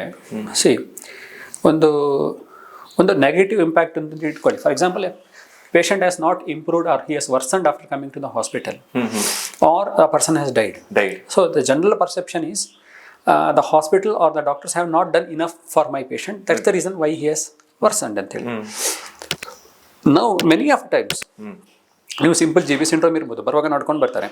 Invariably they will worsen after coming to the hospital. So it is inside you to communicating that in the first instant itself, to that tomorrow he is going to worsen. Stroke worsen ಆಗಿರ್ಬೋದು, cancer worsen ಆಗಿರ್ಬೋದು, GB syndrome worsen ಆಗ್ಬೋದು, ಅಥವಾ ಹೊಸ complications ಬರ್ಬೋದು. That is not in your hands as a doctor to find those complications now. You are also not going to sort of decide who is going to worsen and who is not going to worsen, but generally there will be some indications for you that who is going to worsen. Yes, you understand. Yeah, you will understand. So ಕೆಲವೊಮ್ಮೆ you may not able to estimate that. So, see, we are doing it scientifically, not by our institution or telepathy or sixth sense. There is nothing like that. You know that. We know that. Yes. Because everything happens with the brain and we calculate and do it. Such patients, you have to tell. So they will accept it. They will accept it. So when it worsens, they feel that you are not done enough because you are not communicated. You are not communicated. You are not communicated. And according to me, 99% people are good. They are not bad. They are good. They are not bad. They are good. But that anxiety will get the same thing like fear, anger. They react. Yeah, they react. So when they are reacting, it is their limbic lobe, not their frontal cortex. You have to understand that. So you have, by counseling, you are activating their frontal cortex in a way, so that you are telling them, look Baba, this is what is done, the doctor has done, this is the fate, this is what it is. So once you are able to communicate, the unfortunate thing is this is not taught in the medical schools. So one more thing. That is the thing. So once you are able to see, rest 1%, there will be some people who are called as third parties. Relatives. They are not relatives also. They are distant third parties. So ಅವರು ಬಿಲ್ಲಿಗೋಸ್ಕರ ಅದು ಜಾಸ್ತಿ ಆಯಿತು, ಇದಕ್ಕೋಸ್ಕರ ಜಾಸ್ತಿ ಆಯಿತು ಅಂತ when they come, it is problem. Nobody can escape that. Because they have come with a certain agenda and intention. ಗಲಾಟೆ ಮಾಡಬೇಕು ಅಂತಾನೆ ಬರ್ತಾರೆ. There are people who take money from the patient's party also for making that galata ಅಂತದಿರ್ತಾರೆ. They are like, you experience all these things to a certain extent. To a certain extent, but when you engage them directly, there will be third party will not come. Third party will not come. Because you and when patient are together, third person will come, and your patient party are like husband and wife. So ಮಧ್ಯದಲ್ಲಿ immediate ಮಾಡಲಿಕ್ಕೆ husband wife ಅಲ್ಲಿ ಮೂರನೇ ಒಂದು ಅಗತ್ಯ ಉಂಟಾ? ಅಗತ್ಯ ಬಂದಾಗ ಅವನು ಇಬ್ಬರನ್ನು ಸಪರೇಟ್ ಮಾಡಿ ಓಡಿಸ್ತಾನೆ ಅಷ್ಟೇ. ಅವನು ಪ್ರಾಫಿಟ್ ತಗೊಂಡು ಹೋಗ್ತಾನೆ somewhere. He will want to become a hero. So called social service people ಅಂತವರೆಲ್ಲ ಇರ್ತಾರೆ ಮಧ್ಯದಲ್ಲಿ ಬರಲಿ. So called ನಾಯಕರು ಇರ್ತಾರೆ. ಸರ್, ಕೊನೆಯದಾಗಿ ಸರ್, ನಾವು ಮಾತಾಡಿದ್ರೆ 3 ದಿನ ಮಾತಾಡ್ಬೋದು. And I feel I can tell with this much of confidence that we should do at major Kushvanth studios. He should come very often to speak a lot, because there are a lot of stories to ಹೊರಗೆ ತರಲಿಕ್ಕೆ ಬಹಳಷ್ಟು ಕಥೆಗಳಿದೆ. Sir, ಕೊನೆಯದಾಗಿ when you see today's youth, best of the best brains medicine ಕಡೆ ಬರ್ತಾ ಇದೆಯಾ, or ಬರ್ದಿದ್ರೆ what is the long term impact on this? ಈಗ ನಮ್ಮ medicine field ಉಂಟಲ್ವಾ, it's a gruelling thing, where hard work is the essence of practice. ಈಗ ಒಬ್ಬ 18 years ಆಗಿರುವಾಗ he enters a medical college. So ಅವನು DM ಆಗಿ ಹೊರಗೆ ಬರಬೇಕು ಅಂತ ಹೇಳಿದ್ರೆ he will be 31. So he will not be earning a single paisa at that time. Okay, long incubation at the most. Some people who are good enough to get in central institutes, government colleges, they'll be getting some stipend, they will have some certain savings, but most of the other people will be spending money also at that time. Parents will dependent ಆಗಿರ್ತಾರೆ. So whereas a engineering student or some other student, law student, he will be earning from 24. And ಡಾಕ್ಟರ್ಸ್ಗಿರೋ ಆಪರ್ಚುನಿಟಿಗಿಂತ ಬೇರೆಯವರಿಗೆ ಹೊರಗಡೆ ಹೋಗೋ ಅವಕಾಶ ಜಾಸ್ತಿ ಉಂಟು. Who are in social media, marketing, logistics, no licensing, they have more opportunity. So ಈಗ ಏನಂತ ಹೇಳಿದ್ರೆ ಒಬ್ಬರಿಗೆ ಪಿಯರ್ ಪ್ರೆಷರ್ ಅಂತ ಇರ್ತದೆ. ಸೊ ಪಿಯರ್ ಪ್ರೆಷರ್ ಇರ್ತದೆ. ಆ ಒಂದು 18 years ಇರುವಾಗ ನಾನು ಯಾವ ಫೀಲ್ಡ್ ಚೂಸ್ ಮಾಡಬೇಕು ಅಂತ ಇರುವಾಗ, unless it is strongly compelling people, something from the heart is telling you. Unless it is strongly compelling, person won't take up medicine. That calling ಅಂತ ಹೇಳೋದು, ಆ ಕಾಲಿಂಗ್ ಬರಬೇಕು. ಆ 18 years ಒಳಗೆ ಮೆಡಿಕಲ್ ತಗೊಳ್ಬೇಕು ಅಂತ ಕಾಲಿಂಗ್ ಬರಬೇಕಾದ್ರೆ he should have treated by a doctor, somebody to some reason, or he should have encountered with a doctor, or a doctor should have gone to a school and given a speech about that is what very important, yes. That's very important. Or his relative is a doctor who he has seen and adored, doing having a good impact. And if my son wants to see me and he also wants to take up medicine, that is my success as a doctor, I can tell you. That is a success. That is real success. Suppose a doctor's son doesn't want to become a doctor, wants to do something else, that is maybe a failure as a doctor. However successful you are. But he doesn't think that father had a larger than life impact. Because if you could not inspire your son, who else can you inspire? Lot of doctors, I feel they discourage from their son become a doctor. I've seen this. ನೋಡಪ್ಪ ತುಂಬಾ ಕಷ್ಟ ಇದೆ, it's not worth it, it is too demanding. You feel that? Have you seen your own colleagues telling them not to take? Obviously. Sometimes father tells still that ಮಗನಿಗೆ ಇರ್ತದೆ, it is too much, I can't give time for my family, I can't do hobbies, it will drain me, it worth it ಅಂತ. ಅದನ್ನು ನೋಡಿದ್ವಿ. ಅಂದ್ರೆ worth it in sense of returns in monetary returns and all those things. If some doctor colleague is listening to me, if they have their children, or if some kids are watching this, I think it's a worth profession to take. It's a really worth profession to take. Because it keeps you sane, number one. It keeps you healthy, number two. It keeps you healthy. It makes you know about you, what you are, what your capacities are, what you are made of. Okay. And it gives you a lot of respect in the society also, I feel, even now. Obviously. You are adored. A lot of patients come here. So if you have a slight, and eventually success will come, money will come, everything will come. It is, if I'm just addressing to them, if they have a slightest hint that I want to become a doctor, be a doctor. Don't think twice. You be a doctor. Because if you are a doctor, there is one thing you can understand. Always my teacher used to say, there is no doctor who is a beggar. Okay. If you see any other politicians, only 10% or 5% have they become successful politicians. Rest all are still roaming in the street. Engineers, maybe 50%. Okay. Entrepreneurs, 1%. One successful. 1% are entrepreneurs. Startups, maybe 5% to 1%. But 80% of doctors are success. They're all leading their lives very well. They have made their own homes. So if you want, what is the safest profession? It is doctor. You may not earn money like entrepreneur. You may not own a BMW. You may not own something this one, but it is secure job. And satisfying also. It is satisfying job. So I have no regrets for being a doctor at all. If at all, my family members might have. That is all a slight regret in me. But I am not regretful that I am a doctor. And if you ask me, if any child asks me whether I should become a doctor, I would always say, you become a doctor. Don't think twice, you become a doctor. Don't think about night duties. Don't think about whatever it is. It will give you satisfaction and you can work up till you're 80. Struggle is there, but it's worth it. Yeah. Work is self work. And all the struggle you can reduce with the teamwork. With the teamwork. If you have team with you, if you have good this one, you can take adequate leaves also. They'll become your extended family. Yeah. You will have a Yeah. So greed irbardasti. great represent. It is a greed which destroys a doctor. Yes. I should thank God because Rakshit Kedambadi ಅವರು ವೈದ್ಯರಾಗಿ ನರರೋಗ ತಜ್ಞರಾಗಿ ಮಂಗಳೂರು ಇರೋದಕ್ಕೆ lot of people should thank him. Well, on this note sir, ಅದ್ಭುತವಾದ ಸಂದರ್ಶನವನ್ನು ನೀವು ನಮಗೆ ಕೊಟ್ಟಿದ್ದೀರಾ, ಅದ್ಭುತವಾಗಿ ಮಾತಾಡಿದ್ದೀರಾ. ನಾವು ಸ್ಟ್ರೋಕ್ ಬಗ್ಗೆ, ಮೂರ್ಛೆ ರೋಗದ ಬಗ್ಗೆ, ಗಟ್ ಹೆಲ್ತ್ ಬಗ್ಗೆ, ವೈದ್ಯಕೀಯದ ಬಗ್ಗೆ, ಸಮಾಜದ ಬಗ್ಗೆ, ಹ್ಯೂಮನ್ ಎವಲ್ಯೂಷನ್ ಬಗ್ಗೆ, ಇದು ಒಂದೊಂದು ವಿಚಾರವನ್ನ ನಾವು ಒಂದೊಂದು ಪಾಡ್ಕಾಸ್ಟ್ ಆಗಿ ಮಾಡಬಹುದಿತ್ತು. ನೀವು ಕೊಡಗಿಗೆ ಬಂದು ನಿಮ್ಮ ಎಲ್ಲ ಕೆಲಸಗಳ ಮಧ್ಯೆ ನಮಗೆ ನಾವು 1 ಗಂಟೆ ಕೇಳಿದ್ದಕ್ಕೆ 2 ಗಂಟೆ ಕೊಟ್ಟಿದ್ದೀರಾ. ಬಹಳ ಸೊಗಸಾಗಿ ಮಾತಾಡಿದ್ದೀರಾ. And the best thing is, at I told in major Kushan studios, ನಾವು ವ್ಯಕ್ತಿಗಳ ಒಳಗಿನ ಕಥೆಗಳನ್ನು ತರ್ತೀವಿ. ನಾವು ಏನು TRPಗಾಗಿ ಸಂದರ್ಶನ ಮಾಡಲ್ಲ. Lot of things made you emotional also. That I like that emotional part in a person, because somebody who can love hard, fight hard, only those kind of people get emotional, and they are my kind of people. Yeah. Thank you so much. Yeah.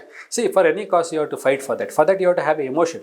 Yes. Just because you don't express emotion doesn't mean that you are not emotional. You are emotional. If you are not emotional, you can't achieve anything. Yes. You have to be emotional. Yes. If you work with emotion. If you love with emotion. If you eat with emotion. That is what it is. You give it 100%. You are 100% there. On this note, ವೀಕ್ಷಕರೇ, ದಯವಿಟ್ಟು ಈ ತರ ಇನ್ನೂ ಆಸಕ್ತಿದಾಯಕ ವಿಷಯಗಳನ್ನ, ಸಾಧಕರನ್ನ, ಕಥೆಗಳನ್ನ ನಿಮ್ಮ ಮುಂದೆ ತರ್ತೀವಿ. Please do watch Major Kushvanth Studios, subscribe, and thank you so much once again. Thank you, Rakshith sir. Thank you everybody. Jai Hind.